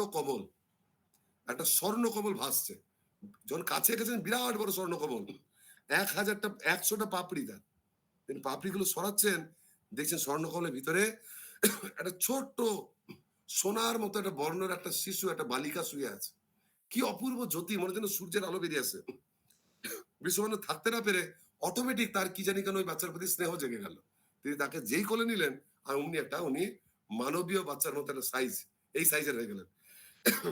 সঙ্গে সঙ্গে বিশ্ববানু আনন্দ করতে করতে বাড়িতে ছুটে এসছেন, আর তার স্ত্রীকে বলছে, এই দেখো কীর্তিদা, আমি এক সুন্দরী কন্যাকে পেয়েছি, আমাদের মেয়ে। কি নাম? এই হচ্ছে রাধিকা, নাম হবে, নাম পরে দেওয়া হয়েছিল। যা হোক, এইভাবে রাধারানী বিশ্ববানুর ঘরে এসেছিলেন পদ্ম ফুলের মধ্যে। আর সেই সময় আরেকটা ঘটনা হয়েছে, যখন এইসব কাণ্ড চলছে, নারদ মুনি আবার গোলকে গেছিলেন। নারদ মুনি গিয়ে দেখছে গোলকে কোনো সব সাইলেন্ট, কোন মন্দিরে গেছেন চুপচাপ, সেরকম মানে নিয়ম মতো হচ্ছে সেবা পূজা, রাধাকৃষ্ণ আছে, কিন্তু তারা রাজনীতি করছে না, কিছু না, কি ব্যাপার ফাঁকা কেন? বলছে ওনারা একটা রূপে রয়েছে, মেন যে রাজনীতি চলে গেছে, তো গোটা পার্টি অন্য জায়গায় প্রোগ্রাম করতে গেছে। কোথায় প্রোগ্রাম করতে গেছে? হয় না, আপনি মন্দিরে গেছেন, দেখছেন ফাঁকায় আরতি, বলছে বাকি সব কই? বলছে ওখানে প্রোগ্রাম হচ্ছে, ওইখানে সব চলে গেছে, আমাকে বলেনি, ওখানে ফিস্ট হচ্ছে, প্রসাদ হচ্ছে, আমিও যাবো। নারদ মুনি বলছে আমিও যাবো। যান, কোথায় গেছে বলে দিছে, ওই যে জড়জগতে চতুর্মুখী ব্রহ্মার যে যে ছোট্ট ব্রহ্মাণ্ড, সেই ব্রহ্মাণ্ডে জম্বু দ্বীপে, ভারতবর্ষে, ভারতখণ্ডে, মেরুর দক্ষিণে আর গঙ্গার উত্তর ভাগে, গঙ্গার দক্ষিণ ভাগে একটা স্থান আছে ব্রজমণ্ডল, সেইখানে গেছে। নারদ একদম সব একদম গুগল ম্যাপে সব লিখে নিয়েছে, এই জায়গা গিয়ে খুঁজতে গেছে। এবার খুঁজতে গেছে, গুগল ম্যাপ হয় না, ফোনে সব ঠিক দেখায়, আর সত্যি যখন যাবেন তো এই বাড়িটা না, এই বাড়িটা চলে তো এসছে, এসে নারদ আর খুঁজে পাচ্ছে না কোথাও।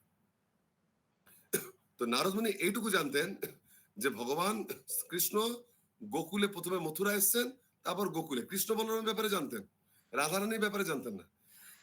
তো কৃষ্ণ বলরামকে তো নারদ মুনি জানে, কংসকে সব খবর দিয়েছে, তো নারদ মুনি জানে নিশ্চয়ই গোকুলে আছে, গোকুলে এসছেন নন্দ মহারাজের ঘরে, এইখানে আমার প্রভু আছে। নারদ মুনিকে দেখে নন্দ মহারাজ খুব খুশি, যশোদা আসুন আসুন মুনিবর, বলছে আপনার পুত্র হয়েছে, আশীর্বাদ দিতে হবে, বলা যাবে না যে আপনার পুত্র আমার প্রভু, বলছে আমি আপনার পুত্রকে দীর্ঘায়ু আশীর্বাদ দিতে এসেছি, আসুন আসুন। ও বাবা, গিয়ে দেখছে পালঙ্কের মধ্যে দুই পুত্র, একজন 7 দিনে বড় 7 দিনে ছোট, কৃষ্ণ বলরাম দুটো পালঙ্কে, দুইজনে তো হাত পা চুড়ে খেলছে, আর কিছু পরে নাই, দিগম্বর একদম। বলছে আরে প্রভু, আপনি কি রূপে আপনাকে দেখছি, আগে ভাবলে রেডি হয়ে আসতে, যাই হোক এত সুন্দর হাত পা ছুটছে দুই ভাই। নারদ মুনি খুব আনন্দ পেয়েছে, নন্দমহারাজকে খুশি করার জন্য একটু আশীর্বাদও করেছে, আর মনে মনে খুব প্রার্থনা করেছে, প্রভু আপনার এই রূপ যেন চিরকাল দেখতে পাই। অনেকক্ষণ এসব বলার পর খুব কাছে গেছে বাচ্চাটা, কাছে গিয়ে বলছে প্রভু, তো আপনি এসছেন, তা নিশ্চয়ই ম্যাডামও এসছে, রাধারানীও এসছে, উনি কোথায় একটু বলে দিন, মানে আপনি এসছেন যখন, আপনি তো একা আসার লোক নন, 100 কোটি গোপী লাগে আপনার, তো ওদেরকেও নিশ্চয়ই এনেছেন আপনি, গোটা পার্টি, বাকি পার্টিটা কয়, আপনার ওই হিরোইন পার্টি গুলো কয়, হিরো তো দুজন এখানে, ওই পার্টি কয়, একটু দেখে আসি। হ্যাঁ, তাহলে উনিও তো অতটুকু ছোট হয়েছে, একটু দেখবো। কৃষ্ণ এমন চালাকি করছে, নারদ যতই জিজ্ঞেস করুক, ও ছোট বাচ্চা না করছে, হাত পা ছুড়ছে, ছোট্ট শিশুর মতো আচরণ করছে, কিছুতেই বললো না। নারদ যত বলে, পায়ে ধরে, এই করে। আবার নন্দ মহারাজ দেখছে বেশি বলতেও পারছে না, একটা কিছু বলেনি। কৃষ্ণ বলেন ছোট বাচ্চার মতো করছে। নারদ বলছে, আচ্ছা প্রভু মানে বাচ্চার মতো হয়েছে, তো আমাকে পাত্তা দিচ্ছে না, আর আমার কাছে অ্যাক্টিং করছে, ঠিক আছে আমি নিজে খুঁজে নেবো, চিন্তা নাই, আমি খুঁজে নেবো। রাসেশ্বরী অনেক বেশি কৃপাময় আপনার থেকে, আমি তার নাম করবো, তিনি আমাকে ঠিক দেখা দেবেন। তখন কি করছেন, নিজেই খুঁজছে ব্রজমণ্ডলে, গোটা ব্রজমণ্ডলে 84 ক্রোশ ব্রজমণ্ডলে নারদ মুনি ঘুরে বেড়াচ্ছে সব জায়গায়, আর রাধারানীর নাম করতে করতে মনে মনে রাধারানীর নাম জপ করছে, যে প্রভু আমাকে দর্শন দিল না, মা আমাকে দর্শন দাও, যেভাবে হোক, হে হে মালকিনী, হে রাসেশ্বরী, হে স্বামিনী, আপনি আমাকে দর্শন দিন, মনে মনে বলছে। আর সব ঘরে ঘরে ঘরে ঘরে প্রত্যেক ঘরে যাচ্ছে, সবার ঘরে কি বলছে, আপনার ঘরে কোনো বাচ্চা আছে কেন কেন, না না একটু আশীর্বাদ দেবো। ব্রজের সব বাচ্চাদের উপর রাক্ষসীরা আক্রমণ করছে তো, কংস রাক্ষস আছে, ওই জন্য সবাইকে আশীর্বাদ দেয়। সবাই যে যার বাচ্চাটা চাচ্ছে, বলছে না আমাদের ঘরে বাচ্চা নেই, আছে একটা বাচ্চা, কত বড় হয়েছে? বলছে এই মোটামুটি 5 বছর। না হবে না, যাও। ছোট ছোট বাচ্চা, ছোট বাচ্চা চাই, এরকম খুঁজছে, সব ঘরে খুঁজছে, খুঁজতে খুঁজতে খুঁজতে খুঁজতে রাভেলে গেছে যখন, সেইখানে বিশ্বমানুর ঘরে গেছে। সবাইকে জিজ্ঞেস করছে, বিশ্বমানু মহারাজকে বলছে, প্রভু আপনার কোনো, হে মহারাজ আপনারা কোনো বাচ্চা আছে? বলছে হ্যাঁ, আমার একটি শিশু আছে, আপনাকে এনে দেখাচ্ছি। কে আসছে দেখি, নিয়েছে শ্রীদামকে, শ্রীদাম রাধারানীর দাদা হয়েছে একটু বড়। বলছে এই ছোট ছেলেটা এসে, এই দেখুন গায়ের রং শ্যামবর্ণ। নারদমুনি দেখে খুব খুশি, শ্রীদামকে দেখে নারদমুনি খুব আনন্দ হলো। কৃষ্ণকে দেখে যেমন আনন্দ হয়েছে, শ্রীদামকে দেখা মাত্র সেরকম আনন্দ। তখন নারদমুনি বুঝতে পারলেন এ হচ্ছে কৃষ্ণের প্রিয় সখা, যে কৃষ্ণকে সব খেলায় অপোনেন্ট পার্টি হবে, কৃষ্ণকে আনন্দ দেবে কৃষ্ণের সঙ্গে লড়াই করে। যখন দড়ি টানাটানি হয়, কৃষ্ণ একদিকে, শ্রীরাম একদিকে, সমানে সমানে মারামারি করে, দুজন কুস্তি লড়বে। তো কৃষ্ণ বলছেন বিশ্ববানুকে, তোমার এই কন্যাকে, তোমার এই পুত্রকে খুব সুন্দর করে লালন পালন করবে, একে কোনো ডিস্টার্ব করবে না, সারাদিন ছেড়ে দেবে। নন্দ মহারাজের ঘরে যে পুত্র জন্মেছে, তোমার পুত্র নন্দের পুত্রের সবচেয়ে প্রিয় বন্ধু হবে, একে একটাই সেবা দেবে, যে যেন নন্দপুত্রের সাথ কোনোদিন না ছাড়ে, আর এই জন্যই তোমাকে চিরকাল লোক মনে রাখবে। এই পুত্রের সবকিছু ভালো, এই পরমেশ্বর ভগবানের বন্ধু, অনেক কিছু বলেছে। তো বিশ্বমানু খুশি। তো নারদমুনি বলছে, যথেষ্ট খুশি হলেন না দেখছি, মানে আর কোন পুত্র কন্যা আছে? বলছে আর কি বলবো, আর একটা মেয়ে আছে, মানে তাকে আমার স্ত্রী গর্ভ থেকে জন্ম দেয়নি, মানে সুবর্ণ বর্ণা সহস্র দল পদ্মের মধ্যে আমি তাকে পেয়েছি, আর তার মানে তপ্ত কাঞ্চনের মতো জ্যোতি, গলিত সোনার মতো। তার নারদমুনি বলছে, আরে এটাই তো সেটা মনে হচ্ছে। বলছে একটু নিয়ে আসুন, একটু দেখি। বলছে কি দেখাবো, ভাগ্য খুব খারাপ। কেন? বলছে মেয়েটা অন্ধ, দেখতে পায় না, আজ তাকে নিয়ে এসে 7 দিন হয়ে গেল, চোখ খোলে না, চোখ বন্ধ, চোখ ফুটেনি, আর আর বোবা, মুখ দিয়ে কোনো আওয়াজ করে না, কাঁদেও না, কোনো কিছু বলেও না, আর কালা, কানের কাছে নিয়ে নিয়ে আওয়াজ করি, তাকায় না, অন্ধ, বোবা, কালা, তো এত সুন্দর হয় কি লাভ, কে আমার মেয়েকে বিয়ে করবে? দাদুমি বলছে চলো না দেখি, একটু আশীর্বাদ করি, দেখাও দেখি। বলছে আপনি ভিতরে চলুন। অন্দরমহলে নিয়ে গেছেন, কীর্তিদা সরে গেছেন। এইবার তখন দেখছেন পালঙ্কের মধ্যে রাসেশ্বরী, কৃষ্ণের হৃদয় কমলে নিবাসিনী শ্রীমতী রাধারানী স্বয়ং ওইখানে বার্ষ মানবী দেবী হয়ে শুয়ে আছে। দেখা মাত্র শ্রীরামকে দেখে তো ভালো লেগেছিল, কৃষ্ণ বলরামকে দেখে ভালো লেগেছিল, রাধারানীকে দেখা মাত্র মানে এমন এক ঝটকায় এত আনন্দ লেগেছে, নারদমুনি বিনা টিনা ফেলে চিটকে পড়েছে, একদম অজ্ঞান, আনন্দে অজ্ঞান। হ্যাঁ, যদি শক লেগে যায়, আপনি কিছু একটা ছুঁয়েছেন, আর ফট করে 10,000 ভোল্টে যদি কারেন্ট লেগে যায়, কি হবে বলুন তো? আপনি দেখবেন ছিটকে পড়লেন, তারপরে একটু পরে উঠবেন, দেখবেন আপনার শরীরটা পড়ে আছে, আপনি বেরিয়ে গেছেন শরীর থেকে, মরে গেছেন। তো নারদমুনি আনন্দে 10,000 ভোল্টের শক খেয়ে যায় এরকম, ছিটকে পড়েছে, কি হলো কি হলো, ছুটে এসছে। বলছে না না কিছু না। বলছে তাহলে এরকম পড়ে গেলেন, বলতে পারছে না তো? বলছে না না, আজকে বেশি ট্রাভেল হয়ে গেছে, আজকে এই বৈকুণ্ঠ থেকে কৈলাস গেছিলাম, কৈলাস থেকে ব্রহ্মলোক, ওইখানে এই সারাদিন ছুটছি তো, একটু মানে রেস্ট নিতে হবে। তো বলছে একটু বসুন বসুন, বলছে আপনি একটু বসুন, বাচ্চাটাকে দেখুন, আমরা একটু জল টল নিয়ে আসি, ঠান্ডা জল টল। দুজন দৌড়িছে। এই সুযোগে তখন নারদ মুনি দোলনার কাছে গিয়ে রাধারানীর চরণ ছুঁয়ে খুব বলছে এই সুন্দর সুন্দর দুই দুই জোড়া চরণ, ছোট্ট বাচ্চা চরণ, তার মধ্যে তার মধ্যে রথ, পতাকা, মিন, যজ্ঞকুণ্ড, কত সুন্দর সুন্দর চিহ্নগুলো। এত খুশি হচ্ছে রাধা, নারদ মুনি দুই দুই মাথায় দুই চরণগুলো লিখছে, রাধারানীর চরণ নিচ্ছেন, আর অনেক স্তবস্তুতি করছেন। কিন্তু ওই এখন কৃষ্ণের মতো এ কোনো সারা শব্দই করছে না, কৃষ্ণ যেমন কিছু পাত্তা দেয়নি, এও কিছু করছে না। তখন নারদ মুনি হচ্ছে ভুল হয়ে গেছে। কৃষ্ণের সামনে রাধারানীর নাম করতে হয়, রাধারানীর কাছে কৃষ্ণের নাম করতে হয়। এই বালিকা কৃষ্ণের প্রেয়সী। তখন সব বুঝে তিনি তখন কৃষ্ণের নাম করতে শুরু করছে। কৃষ্ণের অষ্টোত্তর শত নাম করছে। যেই কৃষ্ণের নাম করছেন, তখন হঠাৎ দেখছেন নারদ মুনি ওই বালিকা ষোড়শ বর্ষীয়, রাধারানীর যে অ্যাকচুয়াল বয়স, সে একদম কিশোরী রূপে তপ্ত কাঞ্চন করে যেরকম মন্দিরে দেখতে পারেন কৃষ্ণ রাধা মাধবের পাশে একদম সেরকম দেখতে পাচ্ছেন। রাধারানী তার পূর্ণ বয়সে রূপ ধারণ করে নিত্য রূপে নারদ মুনির সামনে দাঁড়িয়েছেন। আর চারপাশে তার অষ্ট সখী তার সেবা করছেন। তার মানে ঠাকুর আলী, রাধারানীর গ্ল্যামার, এই এত সুন্দর মাধুর্য, মানে বলে বোঝানো মুশকিল, কি ভাষায় বলবো। নারদ মুনি খুব ভালো লেগেছে, এত ভালো লেগেছে আবার মূর্ছা গেছেন দুবার। প্রথমবার তো দেখে, এবার পুরো ঠাকুর আলী দেখে মূর্ছা। খুব আনন্দ পেয়েছে। তখন রাধারানী তাকে আশীর্বাদ করেছেন যে তুমি আমার প্রভুর নাম আমাকে শুনিয়েছো, সেই জন্য সর্বদা তুমি প্রভুর প্রিয় থাকবে, নিত্যকাল প্রভুর সঙ্গ পাবে। এই বলে রাধারানী আবার ছোট হয়ে গেছে। এদিকে বিশ্বভানু আর কীর্তিদা ওরা জল আনতে গেছিল, ঠান্ডা আনতে গেছিল, এসে দেখছে এই রে আবার নারদ মুনি অজ্ঞান পড়ে গেছে। বুঝছে, এই নারদ মুনি খুব বেশি ট্রাভেল হয়ে যাচ্ছে, এই ছোটাছুটি করছে সারাদিন, এত মানে হয় নাকি, বয়স হয়ে গেছে, এত দৌড়ঝাঁপ মানায়। আবার তুলে টুলে বসিয়েছে, মুখে চোখে জল দিয়েছে। তো নারদ মুনি বলছে আপনাকে, বলছে আমার কষ্ট বাদ দিন, আপনার এই কন্যাকে দেখে আমার মন ভরে গেল। বলছে কোনো দুঃখ করো না, তুমি সবাইকে জানিয়েছো? বলছেন আমি কাউকে জানাইনি, কি বলবো, দেখতে পায় না, শুনতে পায় না। বলছে আমার কথায় বিশ্বাস রাখো তো? বলছে হ্যাঁ। বলছে আমি তোমাকে বলছি, এই কন্যা হচ্ছে সর্ব আরাধ্যা, সর্ব আরাধ্যা। এমনকি দেবী পার্বতীও এই কন্যার চরণের ধুলি নেওয়ার জন্য চেষ্টা করে পায় না। ইনি তারও উৎস সবকিছুর উপরে। তুমি এই কন্যার পিতা হয়েছে মানে বিশাল বড় ব্যাপার। তুমি গোটা ব্রজমন্ডলের মানুষজনকে ডাকো, বিরাট বড় মহোৎসব করো। ওই নন্দ মহারাজের ঘরে যে নন্দলালা এসছে না, নন্দোৎসব করেছিল, তার চাইতেও বড় যেন হয়, তার 10 গুণ সাইজের বিরাট বড় করে প্যান্ডেল, সবাইকে ডাকো, প্রচন্ড দুধ দই ঘি সব ছড়িয়ে দাও, লুটিয়ে দাও, সবাইকে গাভী দান করে দাও। এস তোমার সমস্ত আনন্দের উৎস, ভগবানের সমস্ত আনন্দের উৎস শক্তি তোমার এই কন্যার মধ্যে। ও তার নন্দমান বিশ্বমানব তার বুঝতে পারছে না যে আমার কন্যা ভগবতী, ভাবছে যে ভগবানের কোনো বিশেষ আশীর্বাদ বোধহয় আছে। বলছে কোনো দুঃখ থাকবে না, সব ঠিক হয়ে যাবে, কথাও বলবে, দেখবে, শুনবে, সব করবে, তুমি মহোৎসব করো বলে আশীর্বাদ করে গেছে। তখন তো খুব খুশি বৃষভানু যে নারদ মুনি একটা উপায় দিয়েছে। পরের দিনে বৃষভানু সবাইকে ডেকে ঢুকে বিরাট বড় মহোৎসব, সব বড় বড় গোপদেরকে চিঠি পাঠিয়েছে, সবাই দেখতে আসছে, সবাই দেখতে আসছে, সবাই দেখতে আসছে। সবাই যখন এসছে তখন নন্দ মহারাজ এসছে। নন্দ মহারাজ এসে সঙ্গে যশোদা, রোহিণী, আর কোলে একটা করে, এর কোলে হচ্ছে নন্দলাল কৃষ্ণ, আর এর কোলে হচ্ছে বলরাম নিয়ে এসে এবার পুরুষরা বাইরে বসেছে আর স্ত্রীরা অন্দরমহলে গেছে। তখন কীর্তিদা যেখানে রাধারানীকে নিয়ে আছে, সেখানে যশোদা কৃষ্ণকে কোলে করে নিয়ে গেছে, তারপর রোহিণী বলরামকে কোলে করে নিয়ে গেছে। ওইখানে যখন গেছে তখন ব্যাস কীর্তিদা আর যশোদার মধ্যে গল্প শুরু হয়ে গেছে। দুইজন মহিলা এক জায়গায় হলে, এই তোমার বাচ্চাকে কি খাওয়াও? আমি ল্যাক্টোজেন খাওয়াই। ল্যাক্টোজেনটা ভালো না, আমার বাচ্চাকে ন্যান খাওয়াই। তুমি কোন ডাক্তারে দেখাও? অশোক দত্ত।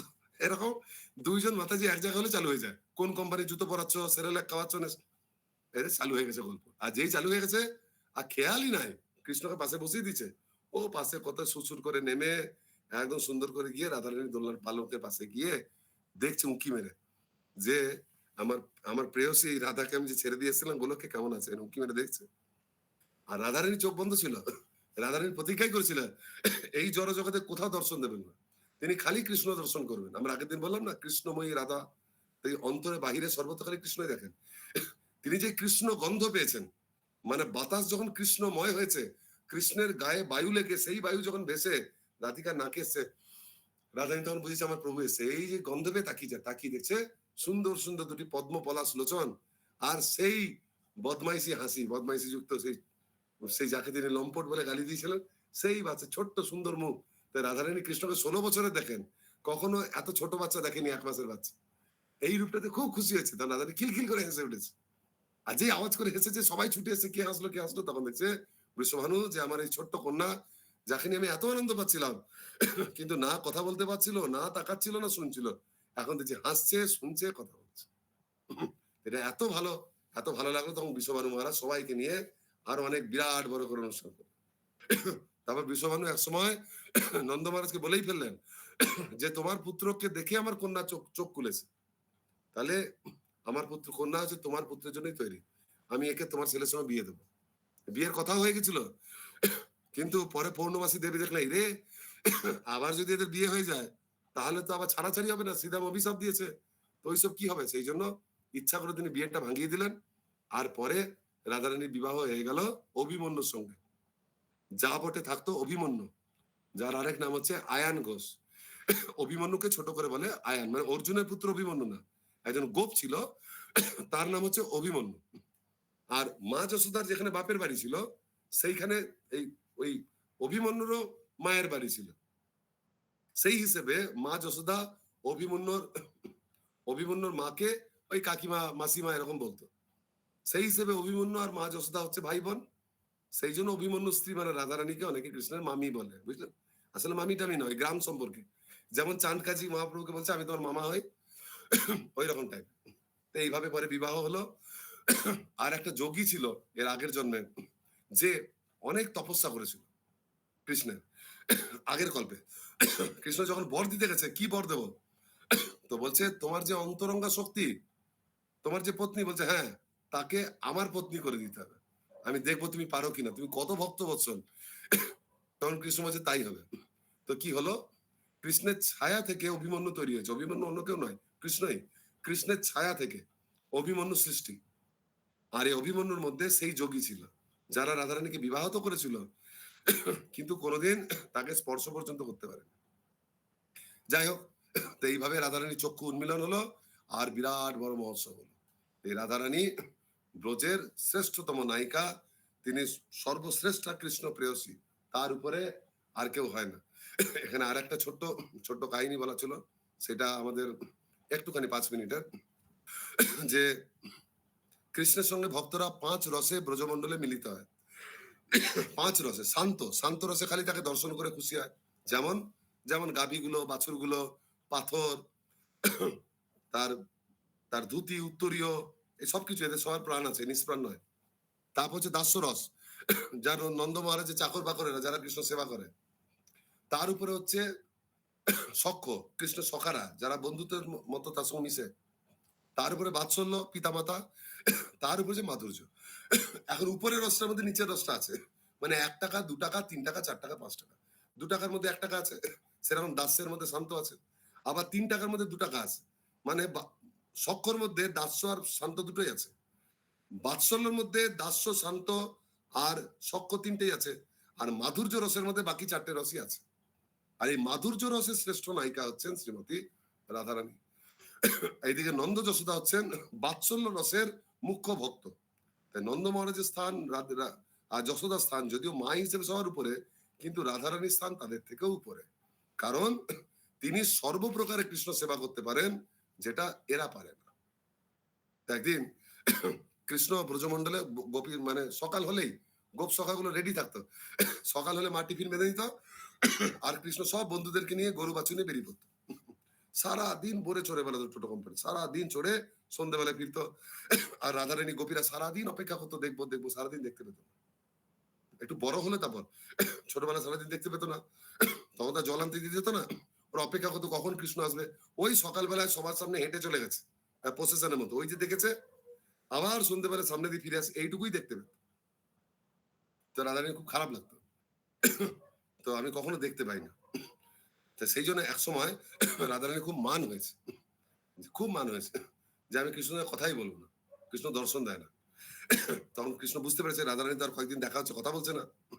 তখন এক সময় আলাদা করে গোচারণের নাম করে যাই নিয়ে রাধারানীর কাছে কি তাকে তাকে তোষামত করতে গেছে, যে তুমি শ্রেষ্ঠ, তুমি, তোমার অনুগামী আমার অনুগামী, যে তোমার ভক্ত সে আমার ভক্ত, যে তুমি যাকে অ্যাকসেপ্ট করো সে আমার সেবা করে, অনেক নাম করছে তাই।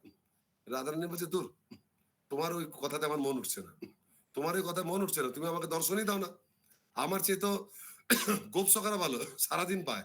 অ্যাটলিস্ট মা যশোদাও ভালো, কারণ মা যশোদা তোমার অনেক সেবা করে, সন্ধ্যেবেলার পর থেকে তো মা তোমাকে পায় সারা রাত, আমি তো তোমাকে একবার দর্শন পাই। মা যশোদা, এখন তো আমার মনে হচ্ছে আমি তোমার প্রেয়সী না হয়ে তোমার মা হলে ভালো, তোমাকে দর্শন করতে পারতাম। কৃষ্ণ বলছে তুমি ভুল বলছো, তো মা যশোদার স্থানও তোমার থেকে নিচে। যে দেখি মা হচ্ছে মা, সবার মা সবার, বলছে না, মা হোক যাই হোক, মা যশোদা তোমারই বিস্তার, তোমার থেকে সবাই বিস্তার, সন্দিনী, সম্বিত, লাদিনী, তুমি লাদিনীর সার। আর যে সন্দিনী শক্তি আমার পিতামাতা তোমার থেকে এসছে, তারাও তোমারই অনুগত, তোমার কাছে তারা মাথা নত করে। তাই হয় নাকি? বলছে দেখো আমি প্রমাণ করবো। বলছে করো। নিয়ে রাধারানী সরকার প্ল্যান করেছে। কি প্ল্যান? বলছে চলো কাল থেকে আমরা নাইট প্রোগ্রাম করবো। সকালে তো দেখা করতে দিচ্ছে না, কাল থেকে সারা রাত যেই সবাই ঘুমিয়ে পড়বে কেউ উঠবে না, আমি এমন সিস্টেম করে দেবো যোগমায়াকে দিয়ে, রাত্রেবেলা তোমরা সব সখী ঘর থেকে উঠে চলে আসবে। আর আমি গোকুলের একটু বাইরে, আমাদের ঘরের একটু বাইরে সামনের মাঠে একটা বড় স্টেজ করে প্যান্ডেল করে সারা রাত নৃত্য গীত করবো। বাস রেডি। রাত্রেবেলা কৃষ্ণ ঘরে গেছে, সুন্দর ভালো ছেলে, তাড়াতাড়ি খেয়ে নিচ্ছে। দেখবেন যে ছেলে এমনিতে খায় না, কোথাও যাওয়ার হলে সুন্দর খেয়ে টেয়ে নিচ্ছে, খেয়ে টেয়ে নিচে বিছানায় শুয়েছে। এবার মা জানে তো ঘুমাবে না, সারা রাত বকবক করবে, একে কত গল্প বলতে হয় এইসব। মা যখন কাছে গেছে গল্প বলতে বলছে, ও বাবা বিছানায় পরে ঘুমাচ্ছে একদম। আরে বাবা, কি হয়ে গেল, এ এত সুন্দর ঘুমিয়ে পড়লো। মা তো খুব সরল, যশোদা একদম সন্দেহ করতো না। ঘুমিয়ে গেছে, ভালো হবে হয়তো, সারাদিন খুব খেটেছে, পায়ে ব্যথা বেচারা। যশোদা একটু পাটা টিপে দিয়েছে, এই চলে গেছে। এ তো প্ল্যান করে শুয়ে আছে। যেই দেখেছে 1 ঘন্টা পেরিয়ে গেছে, সব ঘুমিয়ে পড়লো। বাস ফটাফট উঠেছে, উঠে বাইরে আজ সখীদেরকে টাইম দেওয়া ছিল, সব চলে এসছে। এসে ওই মঞ্চে খুব নৃত্য গীত হচ্ছে, খুব করে করছে। রাধারানী বলছে রে আস্তে আস্তে করো, যে শুনে নেয়। বলছে আমি চাই শুনুক। এরকম 7 দিন প্রোগ্রাম হয়েছে, নাইট প্রোগ্রাম।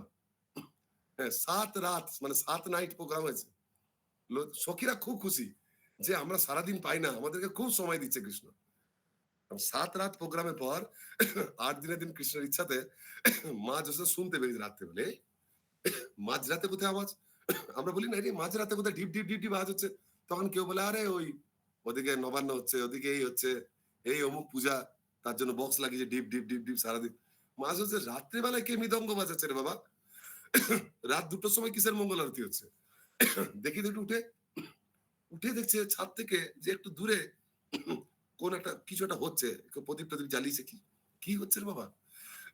আবার ওই আওয়াজ পেলে আমার ছেলেটা উঠে যাবে, তো কৃষ্ণর ঘরে জানলাগুলো লাগিয়ে দিই। কৃষ্ণ ঘরে যে জানলাগুলো লাগাতে গেছে, দিদি কৃষ্ণ নাই, কোথায় গেল।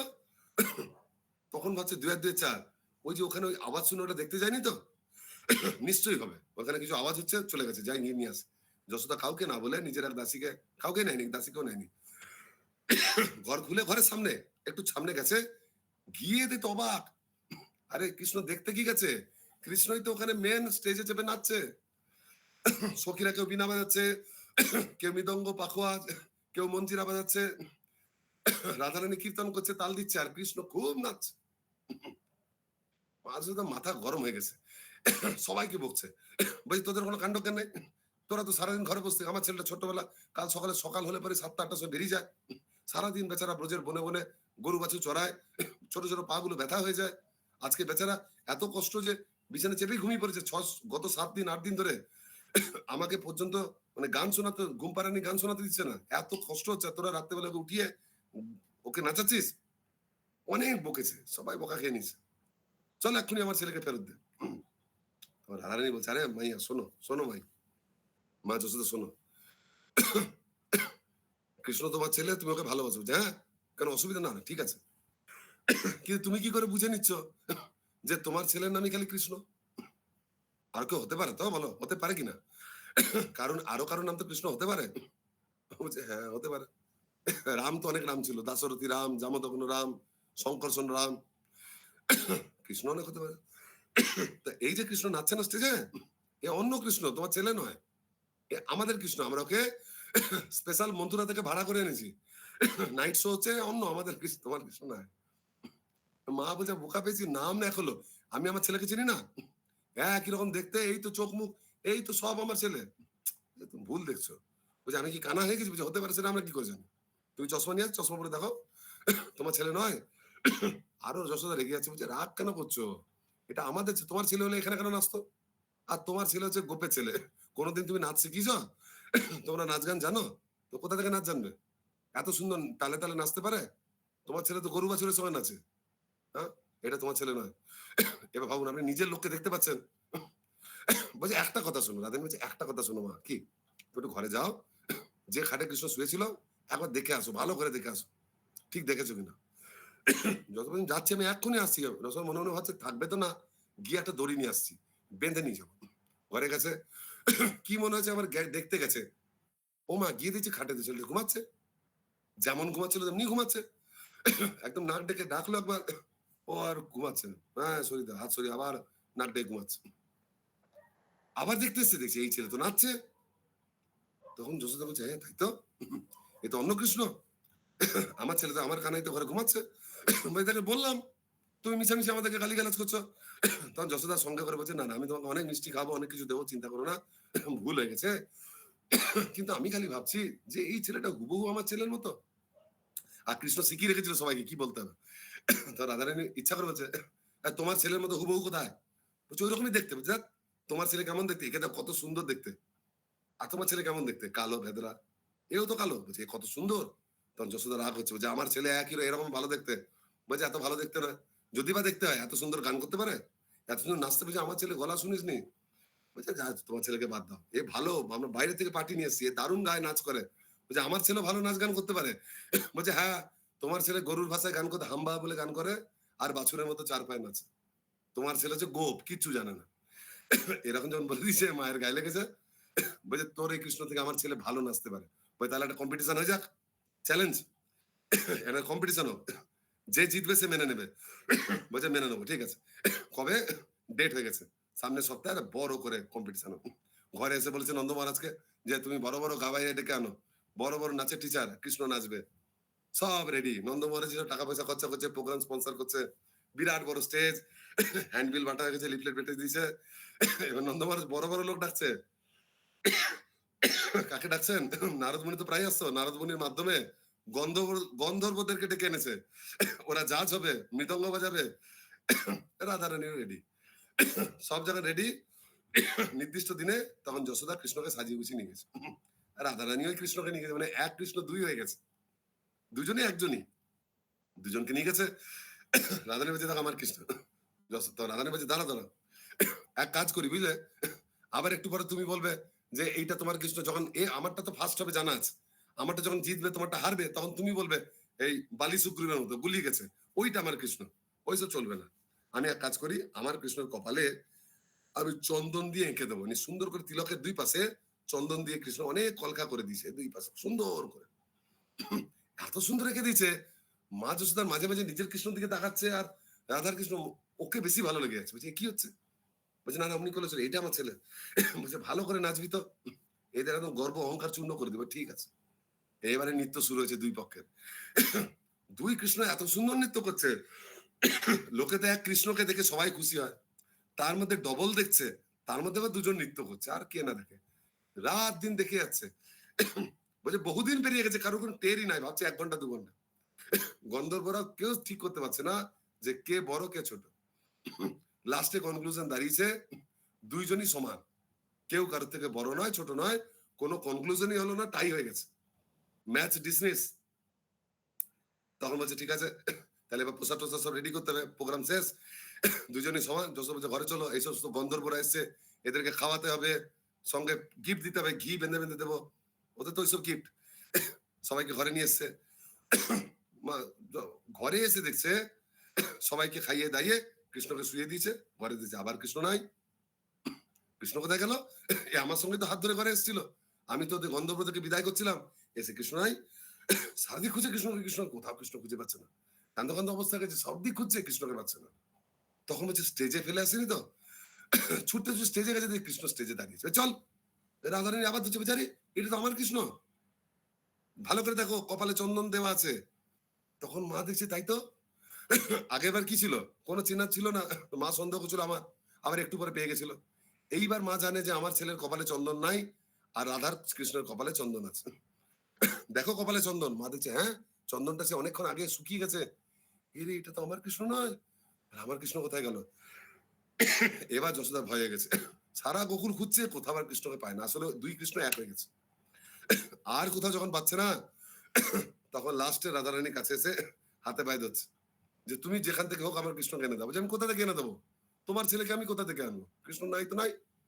আর কোথাও খুঁজে না পেয়ে তখন লাস্টে রাধারানী হাতে পায়ে ধরে বলছে যে তোমার এই কৃষ্ণকে আমাকে দিয়ে দাও, তোমার এই কৃষ্ণকে দিয়ে দাও। আমার একদম আমার দিকে ওইভাবে হাসছে, তাকাচ্ছে, যত বলছো তুমি অন্য কৃষ্ণ, কিন্তু আমার মনে হচ্ছে আমারই কৃষ্ণ, তুমি এক কাজ করো, তোমার কৃষ্ণকে আমাকে দয়া করে দাও। আমার যে ছেলে বলে যাকে গর্ব করতাম তাকে আমি খুঁজে পাচ্ছি না। আর তোমার ছেলেকে আমার ছেলে মনে হচ্ছে। তোমার মানে কৃষ্ণকে আমার ছেলে মনে হচ্ছে। তুমি দয়া করে তোমার কৃষ্ণকে আমাকে দাও।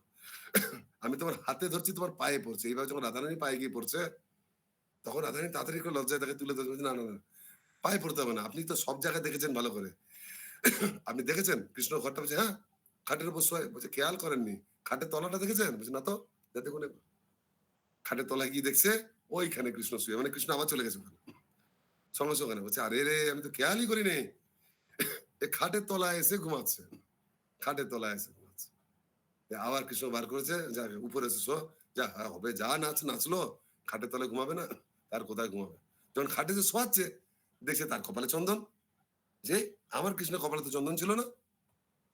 রাধার কৃষ্ণের কপালে তো চন্দন ছিল। যশোদা তো মাথা তালগোল পাকিয়ে গেছে। যখন বাইরে গেছে তখন যশোদা তখন রাধারানী বলছে, "আমাদের কৃষ্ণ চলে গেছে। তোমার চিন্তা নেই। আমাদের কৃষ্ণকে আমরা বাড়ি পাঠিয়ে দিয়েছি। আমরাও ঘর যাচ্ছি। তুমি তোমার কৃষ্ণকে নিয়ে থাকো।" তো এইখান থেকে কৃষ্ণ তখন রাধারানীকে পরে বলছেন যে এই লীলা থেকে প্রমাণ হলো যে আমাকে যদি পেতে হয়, যারা আমাকে প্রভুর মতো পেতে চায় তারা অর্জুনের মতো আমার পূজা করে, যারা ভক্তের মতো পূজা করে, ভৃগুর মতো পূজা করে। যারা আমাকে বন্ধুর মতো পেতে চায় তারা সুবল, শ্রীরাম বা বলরামের আনুগত্যে আমার সেবা করে। যারা আমাকে পুত্রের মতো পেতে চায় তারা মা যশোদা, যেমন দেখেন না দামোদর মাসে, মা যশোদার আনুগত্যে আমার পূজা করে। আর যারা প্রেমিক রূপে পেতে চায় তারা তোমার আনুগত্যে আমার পূজা করে। কিন্তু একটা জিনিস জানবে যে অন্য যে যে রূপে আমাকে পেতে চায় না কেন, আমি সবসময় তোমার। যে আমি যশোদানন্দন, সেই কৃষ্ণও কিন্তু রাধারানীর সম্পত্তি, যাকে মা যশোদাকে দেওয়া হয়েছে। আলটিমেটলি আমি তোমার সম্পত্তি, বাকি যারই হই না কেন। যেমন দেশের মাটি, আমরা যেখানে বাড়ি কিনে থাকছি, বলবে এই জায়গাটা আমার, আমার নামে রেজিস্ট্রি করা আছে। কিন্তু তার মানে কখনো এই নয় যে এই ভূমিটা আমার।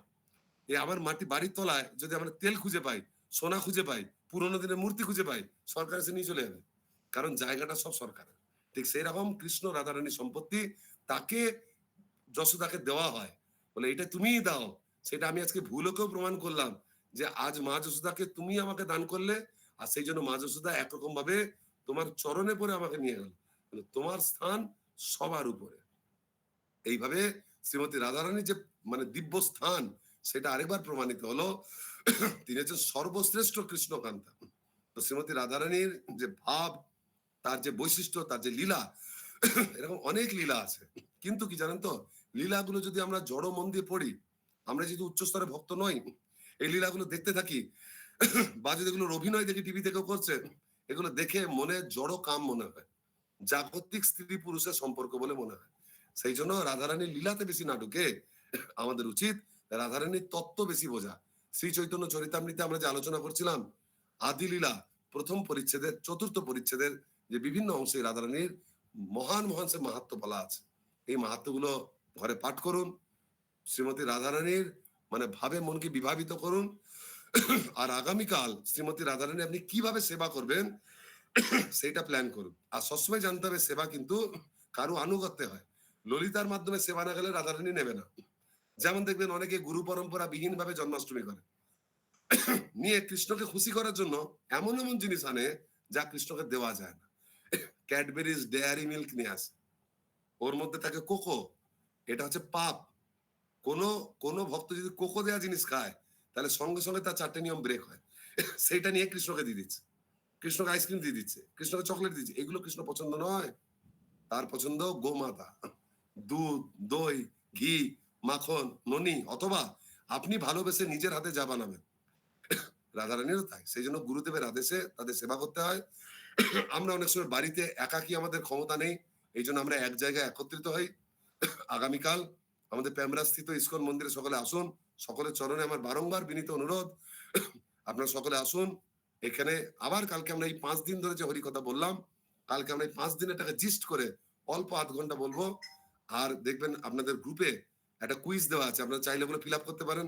কালকে আমরা ওগুলো প্রাইজ দেবো। রাধা মাধব কালকে সুন্দর অপূর্ব সজ্জায় মন্দিরে তাদেরকে দর্শন করতে পারবেন। প্রত্যেক প্রোগ্রামে জগন্নাথকে দর্শন করেন, কালকে রাধা মাধবের অপূর্ব সুন্দর রূপ দেখবেন। রাধা মাধবের অভিষেক হবে। যারা আশ্রিত এবং দীক্ষিত ভক্ত তারা অভিষেক করবেন, বাকিরা দর্শন করবেন। তারপর সকলের জন্য রাধারানী বিনামূল্যে মহাপ্রসাদের ব্যবস্থা করেছেন। আপনারা দয়া করে সকলে আসবেন, প্রসাদ গ্রহণ করবেন, রাধারানীর সেবা করবেন, নিজেদের জীবন ধন্য করবেন আর আমাদের উপর উপকার করবেন। হরে কৃষ্ণ। জয় শ্রীমতী রাধা রানী কি জয়, জয় অষ্টসখী বৃন্দ কি জয়, কৃষ্ণ কান্তাগণ কি জয়, জয় শ্রী চৈতন্য মহাপ্রভু কি জয়, শিল প্রভুপাদ কি জয়, গৌর প্রেমানন্দে হরি হরি বল।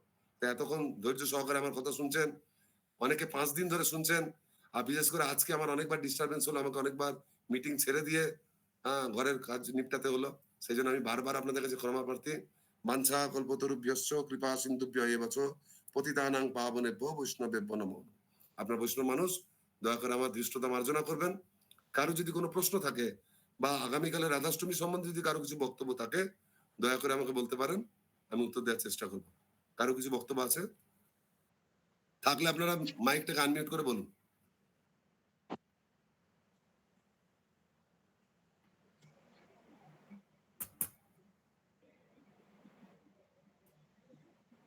ঠিক আছে, তাহলে কারো কিছু বক্তব্য নাই মনে হচ্ছে। যদি এরপরও কারো যদি কোনো প্রশ্ন থাকে আমাদের